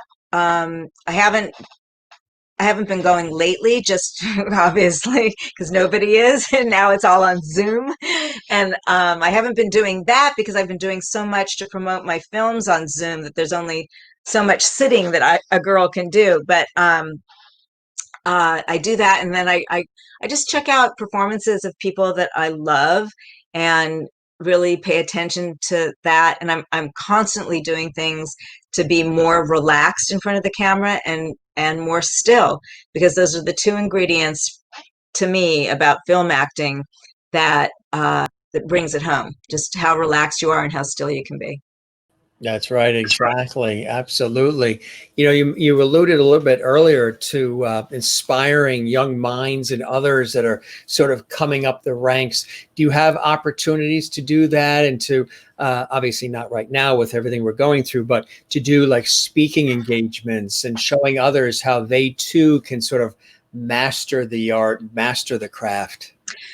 Oh gosh, yeah. I mean, all of the autograph shows that I used to do. I just so love meeting fans, young and old, and just relaying any stories that they would find inspiring and any advice that I can give to all the young actors that I'm constantly working with on my sets. I try to be what people were to me. I just try to literally make it full Right. circle, pay it forward, Way forward, give it right. back. And and in the interviews I try to always remind people that no dream is out of reach. You just have to reach for it, and that means work at it. Give yourself all the tools you need to make your dreams come true. But nothing's out of reach. Nothing's impossible. That's right.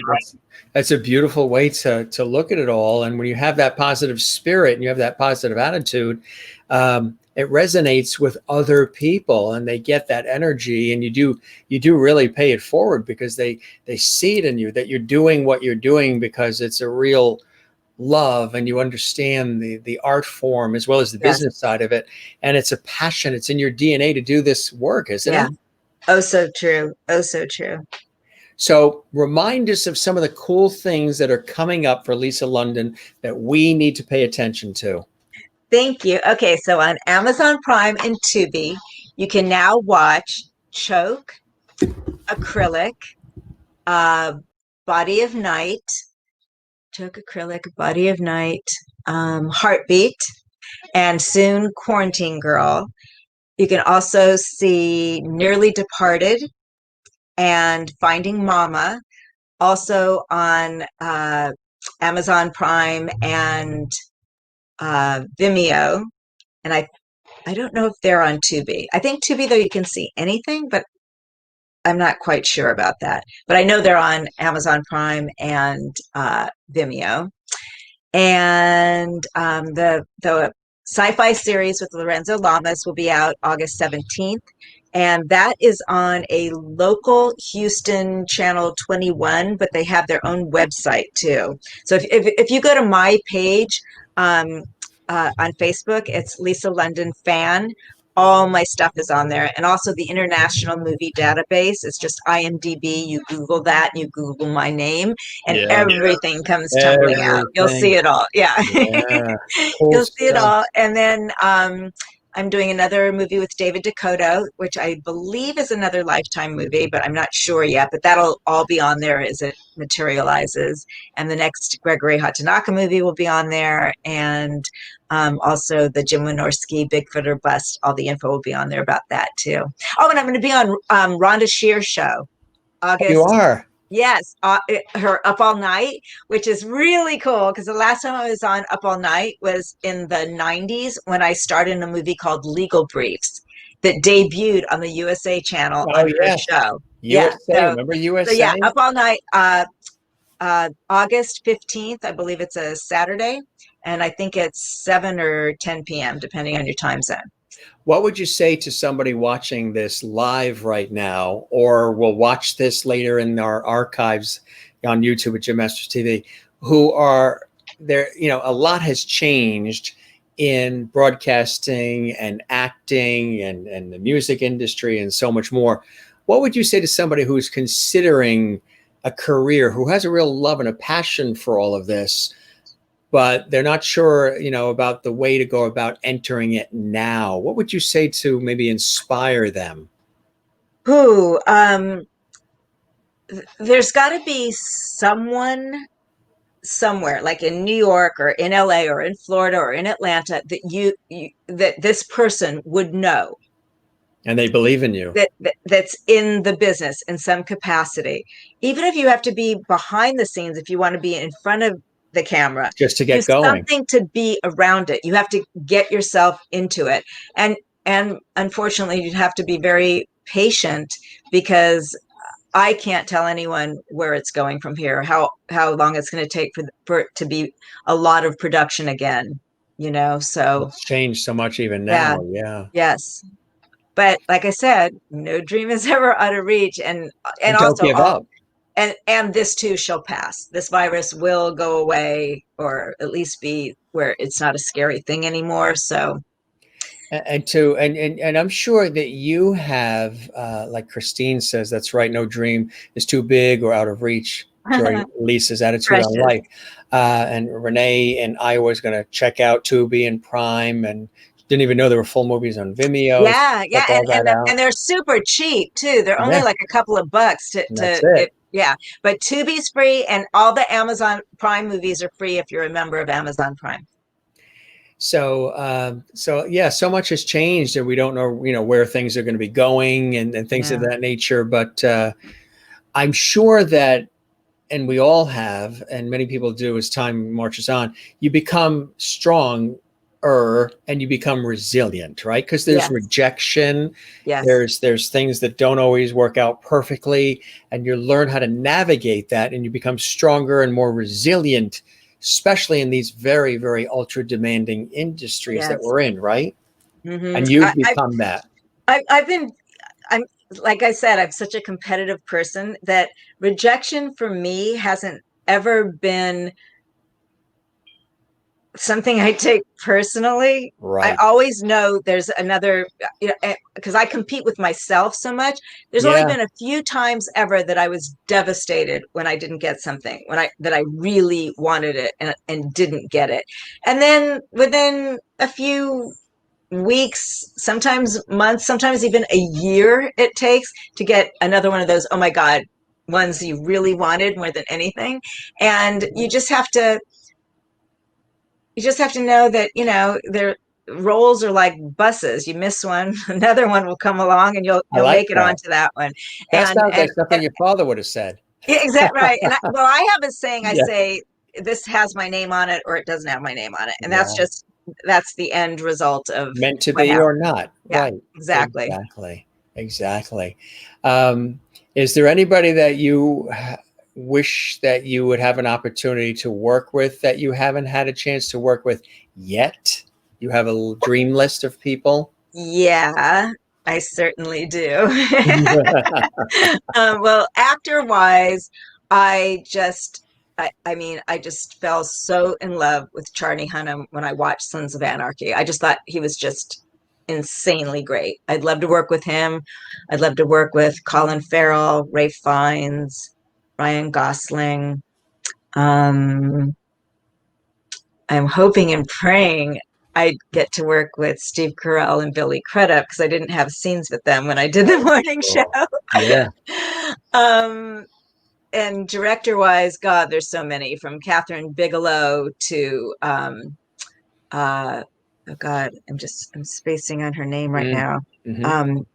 Oh my gosh, director of Wonder Woman, Patty Jensen. Oh, yeah. Patty Jensen, Yeah. incredible. I want to work with Mimi Leader again and again and again. I'd love to work with Clint Eastwood again. I want to work with Martin Scorsese.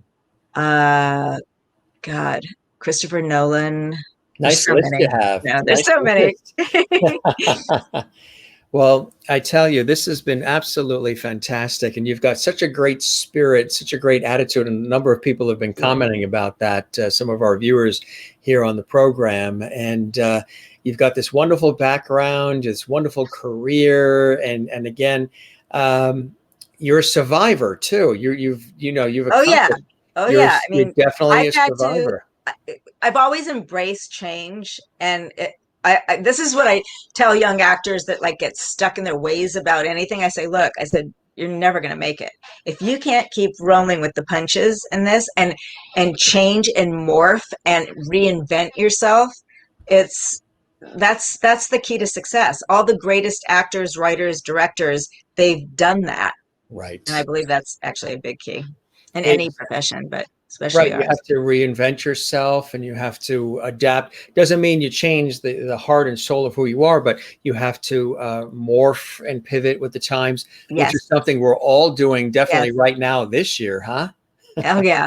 I mean, if this pandemic didn't teach us that ability to just breathe, let it go, just accept what you cannot change. I could go on and on. Yeah, Exactly. I It's know. so true. It's so true. That is so Ernestine Webb in true. North Carolina. Jim, what an amazing guest tonight. I've enjoyed listening to you, Lisa.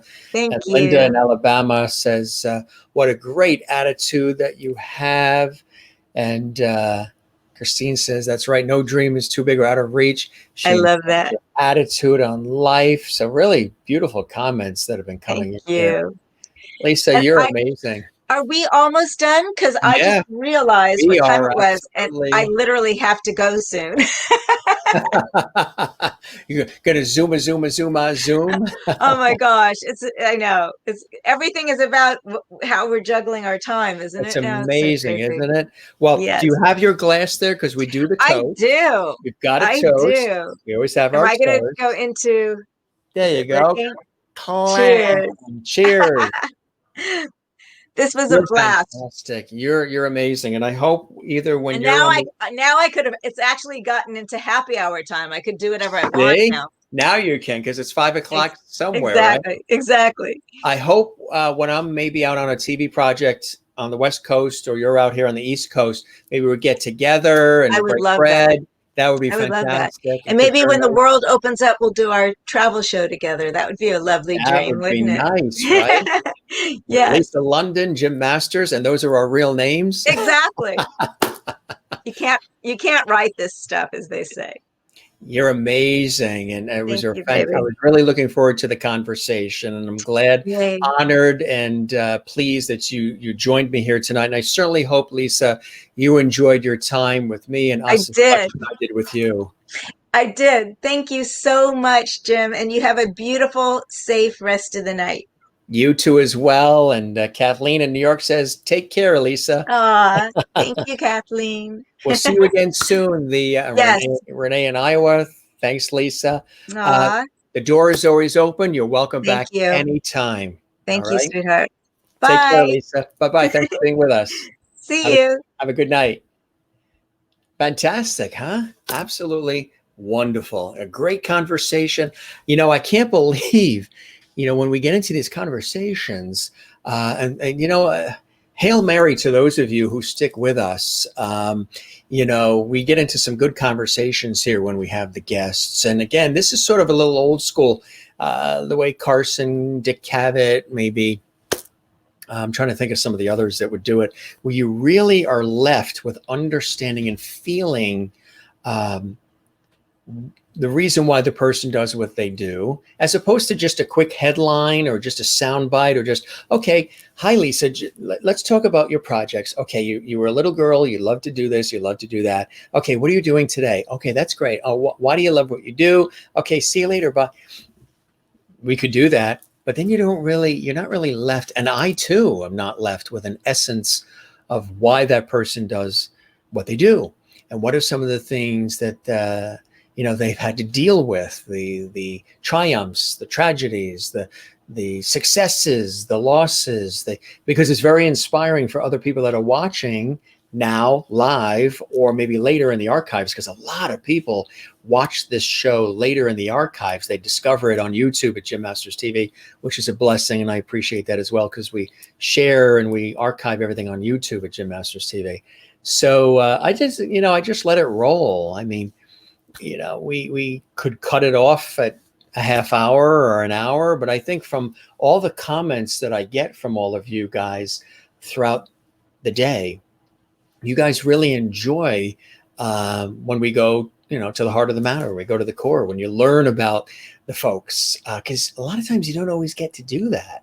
It's a quick, there's a certain thing and you got to get it in that box. And again, I work in the industry, so I know you got to get it in that time frame, and whatever you get, and that's out. If we were in that structure, in a TV studio, radio studio, on stage, then that's what we would have to do.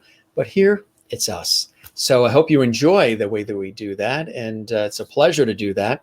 And I learn about the guests. If I don't know them personally, I learn about them just like you do as well. So we're learning together. I've always put myself in the host role professionally, in the role of the audience, of the viewer, of the listener, when I ask questions and when we have our conversation, because I want to learn. And hopefully I ask the kinds of questions that are questions that you guys are thinking about as well. So good stuff. And again, thanks for wishing her well, and cheers and toasting Christine with Lisa. She was a great guest, very accomplished too, right? Crystal Nolan, thank you for an amazing interview. My pleasure as well. Mary Bishop, it's so good to see you as well. And everybody too, good to see you. Wonderful talk, Lisa. Good luck with the plans. And she'll see all of this too in the archives. And Renee Katz in the Midlands of Flushing. And I know I saw your post. There was some damage there in Flushing, during the tropical storm. The Queens got hit hard. I heard that there was a tree that fell down. I think it was in Rego Park today with the tropical storm.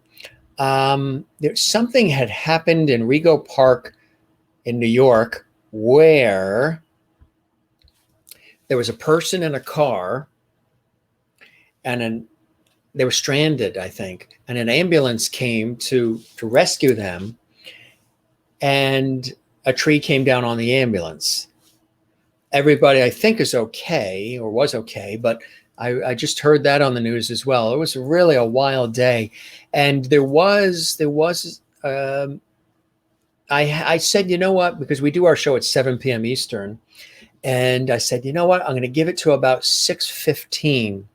And if the internet and our connections keep going in and out, which they were doing all day today with all the wind and the storm, I said, I'm going to give it to 6:15. And if the signal doesn't stay strong, and if it just continues going in and out, then it doesn't do me justice, you justice, the guest justice. We'll reschedule Lisa and have her come back where we can do a full show uninterrupted. Because I strive for quality and excellence too. So I wanted to do, I always like to do great shows for you guys. So I said, 6:15. So like 10 to 6 p.m. Eastern, it was going in and out again. I'm like, getting close here, getting close. And then 6 o'clock, it went out again, then popped back up. I mean, everything, the television went out, the phones went out, the laptops, because it was all tied to the high-speed streaming service and the Wi-Fi and everything, the signal, the internet. And then everything was fine. Everything cleared up. The sun came out just in time. There were angels above looking out for all of us. This conversation in this episode of the Jim Masters Show Live, I guess, was meant to be. With the, I hate to show you this again, but with the chocolate peanut butter. Well, these are the peanut M&Ms, Would you like to reach in and grab one? You got your multicolored there. Yeah, we were, when I did, I'll tell you a little secret. Those of you who saw the video that I did on Facebook, on the Facebook page where I was wearing the mask and I was in the vehicle, in the car, and I was talking about how we were all getting prepared for the tropical storm that was coming up the coast here on the East Coast of the United States, coming up to the Northeast. Well, one of the stores that we went to had a big bag of shareable family size peanut M&Ms. And I don't know why it is that I felt that I had to have these. I said, you know what, if we're going to go through a tropical storm and life is short and everything else, because I've been trying to, I don't really eat a lot of sugar. I'm not really a big sugar. And like we talked about this the other night, I think when we did the host chat episode last Friday, I tend to lean more towards savory, cheeses and things like that, crackers and all that. But the other night when I had the M&Ms, I think I had them on the host chat pop up on YouTube. I said, I think I will have, there was just a bag there. It was actually a big bag at the counter at the register when I was checking out. So I didn't go into the store. It was a Walgreens. I didn't go into the store planning to buy this, but it was there. And the winds were howling. I said, darn it, you know what? I'm having this. So we have it. I just wish I can share it with all of you. Dig in. Go ahead. With our studio upgrade, everything is like 3D, huh? What's your favorite color? I think I posted once mine. They all taste the same. But my favorite color is green. So I tend to go with the green ones. And I won't tease you by eating them in front of you. But I hope you guys enjoyed this episode. This was fun. A wonderful actress. Maybe you never heard of her before. Maybe you have. Maybe you've seen her on Law and Order and all these other productions and TV shows and movies and singing career and so much more. She comes from a broadcast background. Her father and family broadcasters, and she did a lot of celebrity and sports personality interviews. So she has a journalistic and broadcast background. But she has the real heart of a singer and actress, and she pursued that. And, God bless her. She's got all these opportunities and cool things happening, but she's worked very, very hard for it. And the dividends are coming in, which is a beautiful thing. If you work hard and you stick with whatever it is you do in life, whatever it is you want to do in life, doesn't have to be a singer or an actress or a TV host or anything else. Whatever you do in your life that brings you joy and blessing, as well as blessing and joy to others. Everybody has the thing that they are either skilled at or become skilled at. We're all born with gifts. And if you know your gifts and you discover your gifts, or maybe sometimes other people point the gifts out to you, that can be amazing, right? If you get to live where you get to share your gifts, and sometimes we go through life not realizing what our gifts are. We look at the world like, oh, well, I'm supposed to be this and I'm supposed to do that. And everybody else is a doctor or a lawyer or whatever, an accountant, whatever it is, computer, IT engineer, whatever it is. And then you realize, well, maybe your gift is something else. Maybe you do poetry. Maybe you draw. Maybe, you have a shop and you have a bakery and you love baking for people, whatever it is, a restaurateur and you love feeding people, a chef, gardening expert, whatever it is, celebrate it, because that's a gift and a talent that speaks to your heart. And when you do things that are authentic, organic, real, and people, even like with the work I do, I like to be authentic and real and, approachable. And I think people see, they get it. They quote unquote, they see BS. People today more than ever can spot BS. And we'll just leave it at BS. They can spot BS from a mile away these days. Maybe years ago they didn't as much, but now they can. So that's why being authentic and being really who you are and expressing it, not everybody's going to love it. Not everybody's going to like everything you say and everything you do. You might remind them of somebody in their family that they don't like and it has nothing to do with you, but you remind them of that person. So they're not going to favor you. So you move on and you surround yourself with the people that understand what you're trying to do and understand who you are and what your heart and soul is all about. And you'll find those people who will come around and support you and believe in you. So if you're having a bad day, if things have been rough, as it has been for basically everybody, you watch the news and every day is chaos, unsettling. Well, we've created a place here where hopefully there is some time to break bread together and have some peanut M&Ms with George and Jeannie and all the rest of the gang, have some great guests. Sometimes we have host chat. There's a lot more we have planned with this show too. We're working on other segments, more on location and more other cool things we're working on. Even though we're booked with guests all the way till October, which is amazing, we've got a lot of other cool segments coming up and other features that we're expanding with the show.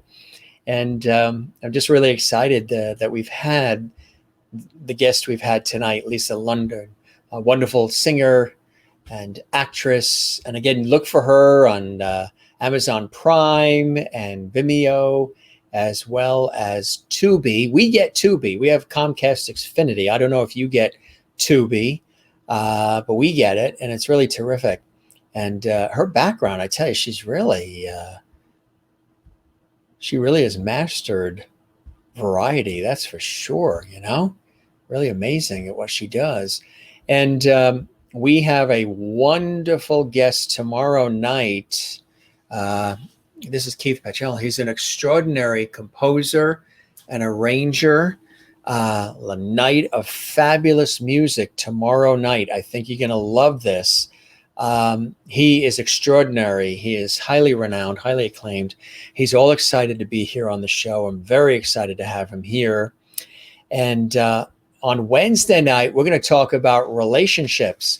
We're going to talk about how to improve relationships that you have, not just romantic relationships, but all relationships in your life, with Rick Sotomayor. He's going to be here on our show.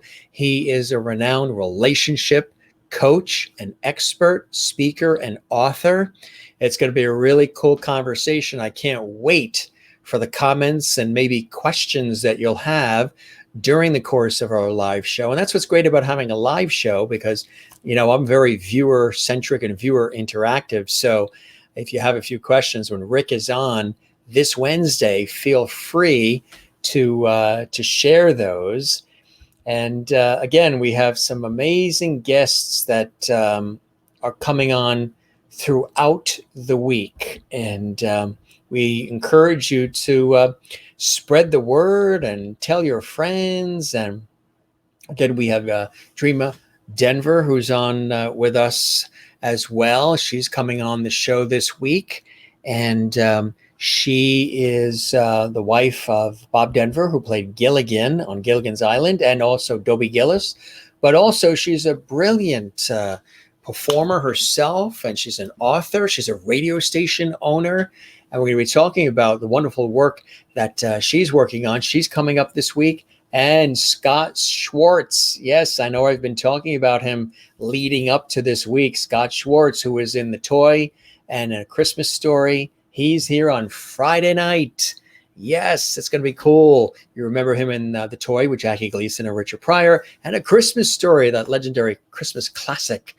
He is the kid that got his tongue stuck to the pole and that. But of course, he's done a lot more than just those movies. So he's with us this week as well.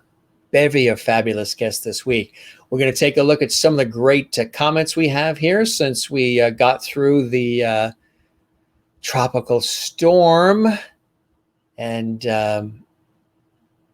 good luck, Lisa. Absolutely. Crystal says, thank you for an amazing interview. Thank you very much. Wonderful talk with Lisa. Good luck with your plans. Thank you. Mary, Jerry Castaldo. Jerry is going to be my guest this Sunday. This coming Sunday. Jerry, who's a brilliant performer and more, author as well. He's going to be here on Sunday. We're going to have a special Sunday episode. Jerry Castaldo is going to be our guest. We're going to be talking about that coming up. Christine says your interviews and conversations are in depth and your special guests are never rushed. You give them the time, the gift of time. I appreciate that, Christine, and I appreciate that you notice that and that you enjoy that. Marilyn in Wichita, Kansas. Good evening, Jim and Lisa. Thank you. Well, thank you for being with us as well. I really appreciate that you're here. Linda says M&Ms look good. That is mean. Well, I mean that I showed them so up close. Maybe I should just show them back here and not go right up, right? Merlin. Oh, you have a new picture. Yes. Hey, this is a big accomplishment. This is a big accomplishment. Let's bring up George. George is very, very happy. There you go. Over here, George. You've been drinking?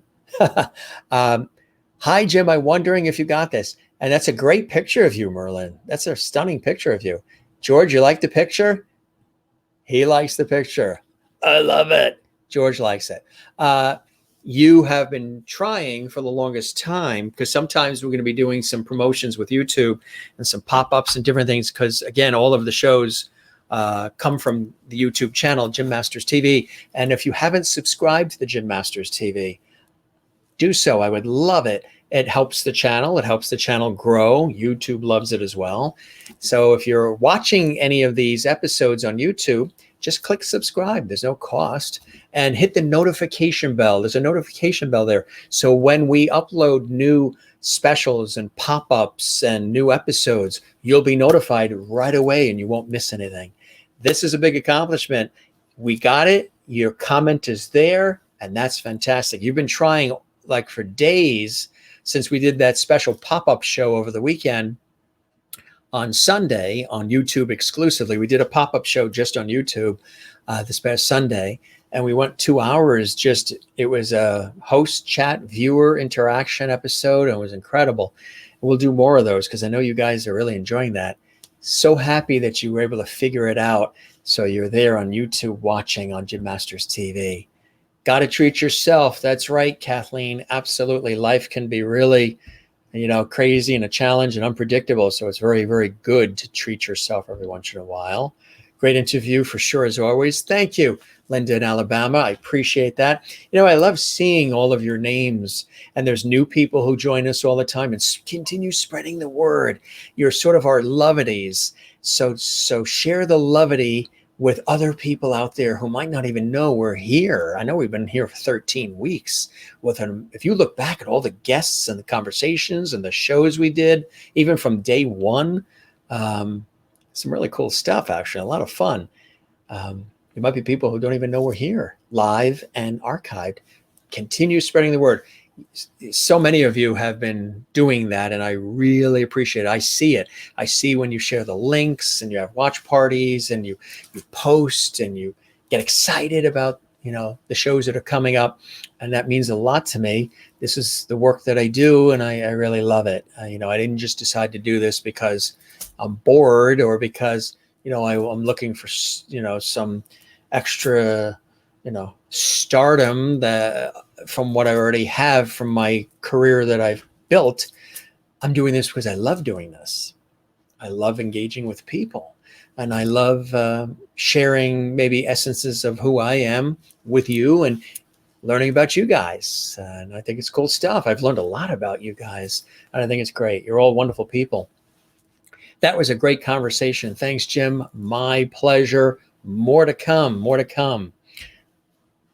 Yes, very much so. I mean, it's a big night here. I mean, you got those comments in, you got it under control there on YouTube, and I'm very happy about that.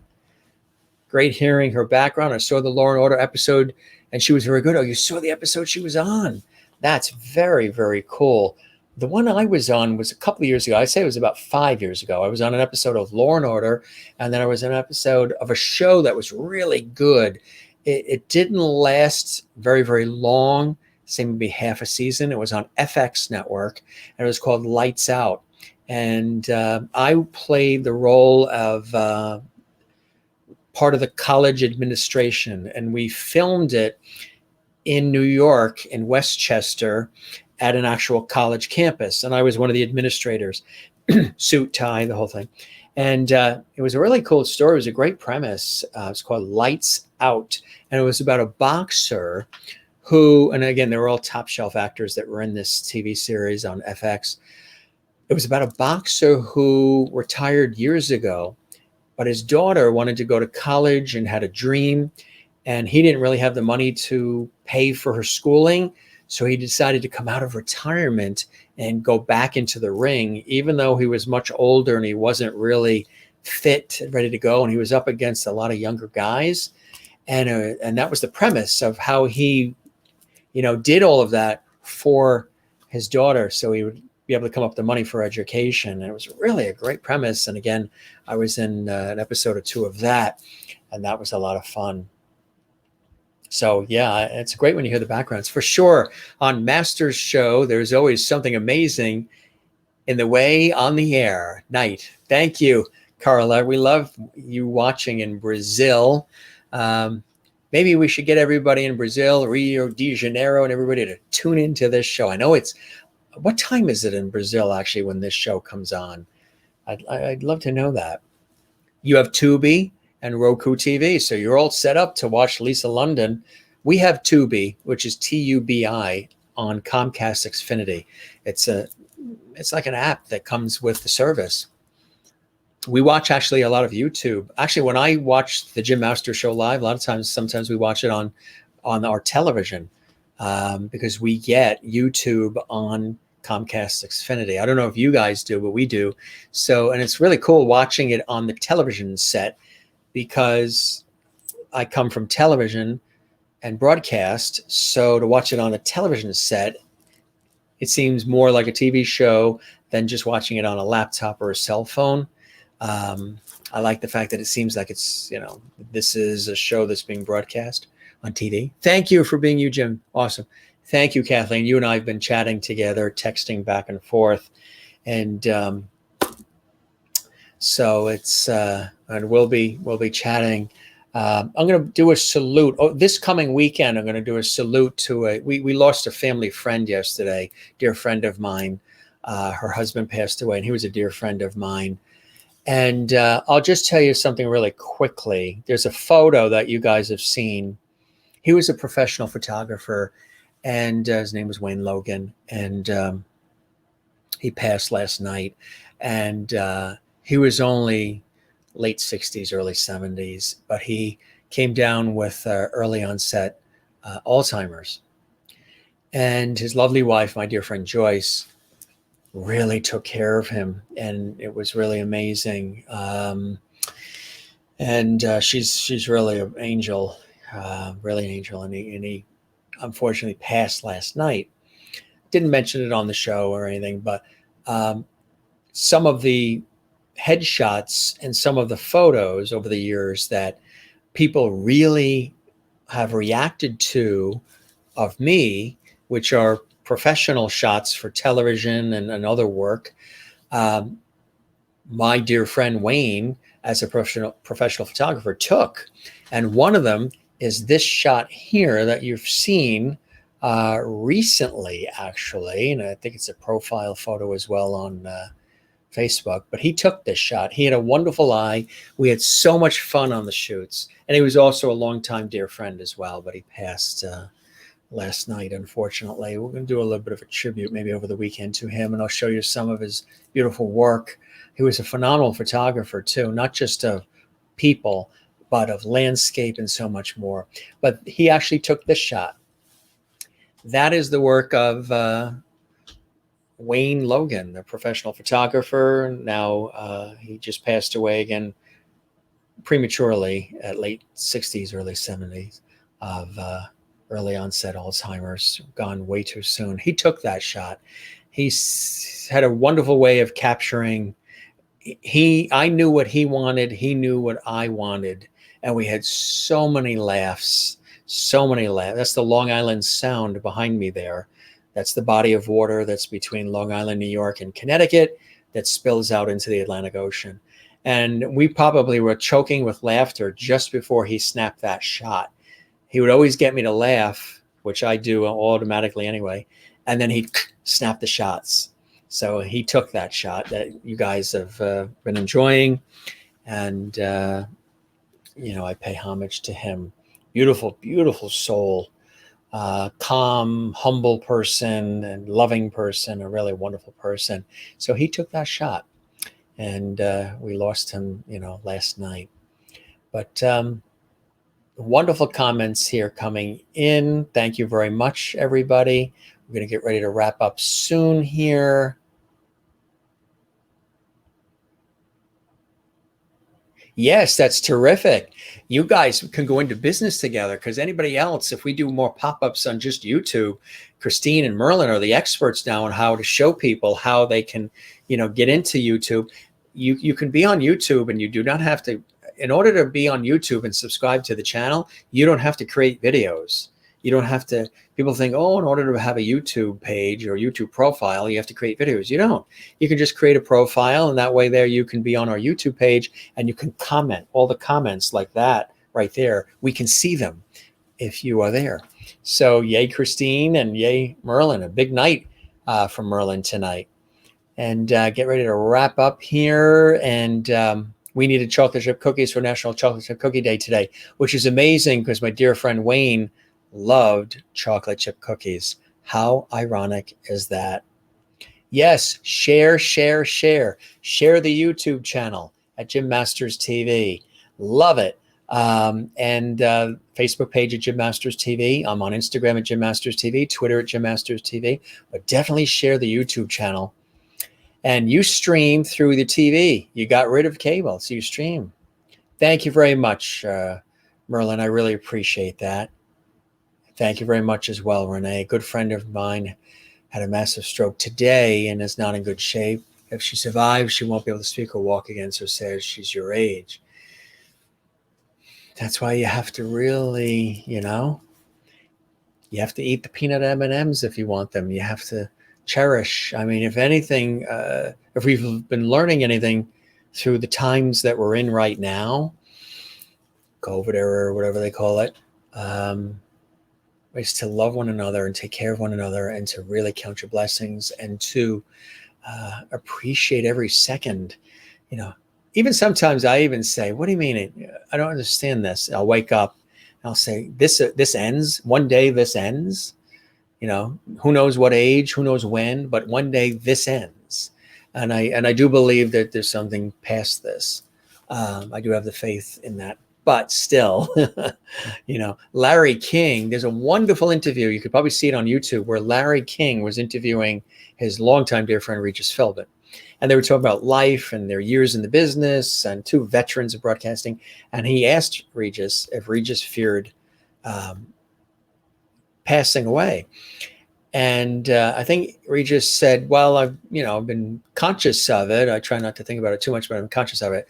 Then Regis asked Larry King, are you afraid of it? And Larry King said, yes, I don't want to go. He says, because how will I know who wins the World Series if I'm not here? So it's a practical way to look at it. But, so you got to cherish every moment and every time. And I hope your friend, Renee, does get through. There's another friend, actually, who was one, I won't say who, but it was one of our viewers tonight, whose mother is not doing too well. And I wish her all the blessings as well. You've probably done this already, but could you give us new folks the life story? You know what? We'll do another, my life story. How far back do you want to go? Do you want to go, would you like to go this far back? That's not the beginning, but that's pretty close. You know what I'll do? Well, I'm a professional television and radio host, journalist, actor, writer, producer, stage MC, voiceover artist, narrator, broadcaster, all of that. But I on one of our upcoming pop-up or host episodes, what I'll do, Mary, is I will tell you a little bit more about my world, okay? It's a little bit late now because we've been doing, an extensive show here, and everybody's probably tired. But I promise that we will do that. I will do that. Some of our viewers already know from the conversations we've had, but I will definitely do that. We'll talk about that, and I'd love to learn about you as well. Deepest condolence to you and Mr. Logan's family. May he be at peace. Thank you, Joseph. I really appreciate that. It's a very beautiful sentiment. Thank you, Mary, as well. Thank you very much, Crystal. I really appreciate that. You're all beautiful people. Really, really. Danilo, thank you very much. I appreciate that. I'll show some pictures of him too. I think I'll wait till the weekend to do it. Very sad. Sorry for your loss. Prayers for you and his family. Our dad had this as well. Yeah, the Alzheimer's is an early. You can get it at any age. You can get it in your 30s or 40s. Thank you, Kathleen. Right back at you. This is a whole show in itself. I know you guys love when it's just us sometimes too. I know you do. I'm looking at the numbers. There's a number there, especially on Facebook, that tells you how many people are watching. We were talking about this over the weekend. That number is so inaccurate because when I look at the analytics, when I look to see who watched, I have the ability to actually see who watched, the gender, the age, whether they're watching on a cell phone, a TV, a laptop, whether they just stumbled on us or they were referred by somebody else, or they found it just organically or through one of the promos that we do. It's really amazing. And the country and how long they watched for and all of these analytics.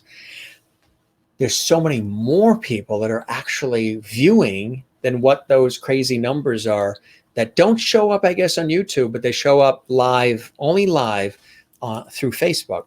And it's always, that number is always so off. Usually there's, when I look at the analytics and we look at the views after, there's so many more people. And then there's a lot of people who do watch in the archives, which is great. Continue to spread the word. Christine Clifton says, today marks the 1-year anniversary of my father's transition, date August 4th. And this is the 4th, 2019. Tough day, but it helps to stay busy and be productive. These virtual shows help tremendously. Well, a moment for your dad. And I'm sure that you're thinking of him today and every day. That's a loss that will never go away. He was your father. However, if these conversations and all the levity and fun and the guests and all the cool things we do, the George, the Genie, and the M&Ms and all this stuff, bottom line is if any of this resonates with you in any way, shape, or form, and calms you and relieves it, even hopefully during just the time that we're on, that's a blessing for me too, to know that I'm able to do that. So we raise a glass to your dad and to you as well, Christine. Danilo and beautiful San Diego. Good night, Mr. Loveity. I enjoyed today. Thank you very much. I appreciate that. And Renee says, my boss was asking me why the numbers are so different today on live views. And you've been dealing with that too with your church stream. It's Facebook, right? It's a Facebook thing. It's weird. You'll find hundreds and hundreds of people have been watching, but on Facebook, it only shows a few. I don't know why they do that. I don't know why that is. I'm not sure. YouTube doesn't do that. It's crazy. Maybe they want you to spend money or something. Who knows? But you guys are here, and there's a lot of people watching, and thank you for sticking with us here. And this was a great show. This was a beautiful show, and great guest, Lisa London. Today's episode with Ms. London. Lisa London. Again, you can find her just about everywhere, and brilliant actress and singer, and it was a pleasure having her as my guest, and we've got some amazing guests all week long. We have a calm week. The weather forecast here is going to be in the upper 80s, low 90s, summer, August, dog days of summer, and no storms, nothing. That was just a freak of nature, that storm, and I hope everything is good where you guys are, wherever you're watching around the world. Willie probably conked out. I'm imagining it's 3:20, so Willie's probably in bed because she's up all day. I hear from her personally, and she tells me that she really looks forward to these shows. I mean, she really, really revolves her day around this, which to me is a pretty amazing considering I just started this 13 weeks ago, and there's people who really look forward to this. That's what drives me to keep it going, balancing it with my professional work. You guys are amazing. Tonight was a very detailed and extraordinary conversation with Lisa, an enjoyable evening together. Now, Christine, make sure you go to bed before midnight, because you and I were chatting on Facebook till 5 a.m. over the weekend. Because you were talking about with the pandemic and everything going on, how everybody's staying up later. Right now it's 20 after 9 p.m. Eastern here. I won't be in bed at 10 o'clock or 11 o'clock or 11:30. I'm too, I'm too up from the energy of performing and of what I'm doing here. So I won't be. Yes, that's right. Yes. Yeah, that's subscribers, right. And then on Facebook, it shows a little thing here, counter, that says views, but it's so inaccurate because there's so many more people that actually, and I figured that out, and a couple of my colleagues figured it out too, that I don't know why that number says that, because there'll be hundreds of people that watch live, but on Facebook, it only shows you a few. And it goes up and down. It's strange. So I don't even pay attention to that. A couple of people ask me about that, and I tell others who do things, online. I said, don't worry about that. Just do what you do, because you'll see that there's all these other people that watched. You see it in the analytics, which I think is kind of cool. And then people watch it later. They share it. You can share the links. Feel free to share the links on YouTube at Jim Masters TV and all of that. So you guys are the best. You're a good man, Charlie Brown. I say that phrase all the time, too. I love that phrase. Good stuff. Gang, we're going to get ready to wrap up so you can go about your business and enjoy your life, because you're 3 hours behind. So it's only 6:24 for you in San Diego. So it's probably around your dinner hour, right, Danilo? You haven't had dinner yet, maybe? Thank you for your kind words. Switched over time, Facebook. It was fantastic spending this evening with Mr. Loveity. Well, I tip the hat to all of you as well. You and you and you and you and you. Thanks for watching us tonight as well, and every night. Don't forget, through thick and thin, tropical storms, earthquakes like Lisa survived, or anything else that happens in your life, breathe, love one another, take care of one another, take care of yourself, relax. Try to relax. Again, I have to remind myself to do it as well. Thanks for joining us. These episodes, they get a little extended, but it's enjoyable. And they're always in the archives to look back and binge watch. You don't find anything like this much on the internet where we spend this amount of time, and you guys stick with it, and I appreciate that. So whether you're watching for 10 minutes, half hour, 1 hour, whatever it is, just the fact that you're here means a lot. So thank you. Relax, breathe. Love you guys. And I moved it a little closer to me tonight. Back last night, it was all the way back there. You know what's next. And Willie's probably gone, but she always looks for this. Yes, I might be the host and the producer, star of the show, but I think you guys are the stars. You and you and you and you and you and you. You guys are the stars. So, the gang, George, Jeannie, you know the rest. Jimmy and Silver, they all say, thanks for watching. And have a great night, everyone. I love the way you all say goodnight to each other. And because I can see there's a column here. When you see me looking over here, I'm seeing all the comments. I see the YouTube comments and I see the Facebook comments. And sometimes I'll try to put them on screen, especially if there's a guest, or if you have a question, or you're saying goodnight like that. So good night to you in Iowa, Renee, and good night to you in New York City, Kathleen. Thanks for another good show. Have a good night. Mary Bishop, you too. Good night, all. Stay safe. I think Christopher Joseph just watches in the beginning, and then he disappears. He's always there in the beginning. Hey, Jimbo, and all of that. And then he fades off. Maybe he falls asleep. You don't usually see him at the end. I'm going to tease him about that if he's with us tomorrow night. He's actually been on my Facebook page. Some of you have been on my Facebook pages, and I've known you actually before we launched this show on YouTube and Facebook at Jim Masters TV. Good night, Jim and everyone. You as well, Crystal. This is fun acknowledging all of you and seeing you. Yes, Willie went night already. Did you check in on her? Did you make sure she had the warm glass of milk and the cookie, and she was tucked in her bed there in Holland? You as well. Good night. Take care. If you want to look at any of the past episodes that we've done, some amazing conversations, guests, levity, music, food, all kinds of cool things, just watch the shows on Jim Masters TV on YouTube and subscribe to the channel. And Alabama has checked in. Good night, Linda, to you as well. All right, gang, we are going to officially sign off, and Christine as well, with the moon and the care sign. Good night to all, and you, Jim, and to you as well, Christine. Make sure, be in bed by midnight. I know you've been staying up late, and so have I. Some of the night, like last night, I was up till 3 a.m. because I was getting all the shows ready for this week. There's a lot of work that goes in behind the scenes to do these interviews and to do, the shows and get everything the way I want it to be, so it meets my expectations, so you guys have a good, pleasurable experience. So it's usually 3 o'clock in the morning, and then I wake up at 7. But I think tonight, after the tropical storm we went through and everything, I think we'll be in bed. We'll try to go to bed early, whatever early is, at least before midnight. We'll try. We'll see. I'll give you an update tomorrow with our fabulous guest. We have the composer and arranger, Keith Pachel. Good night tomorrow.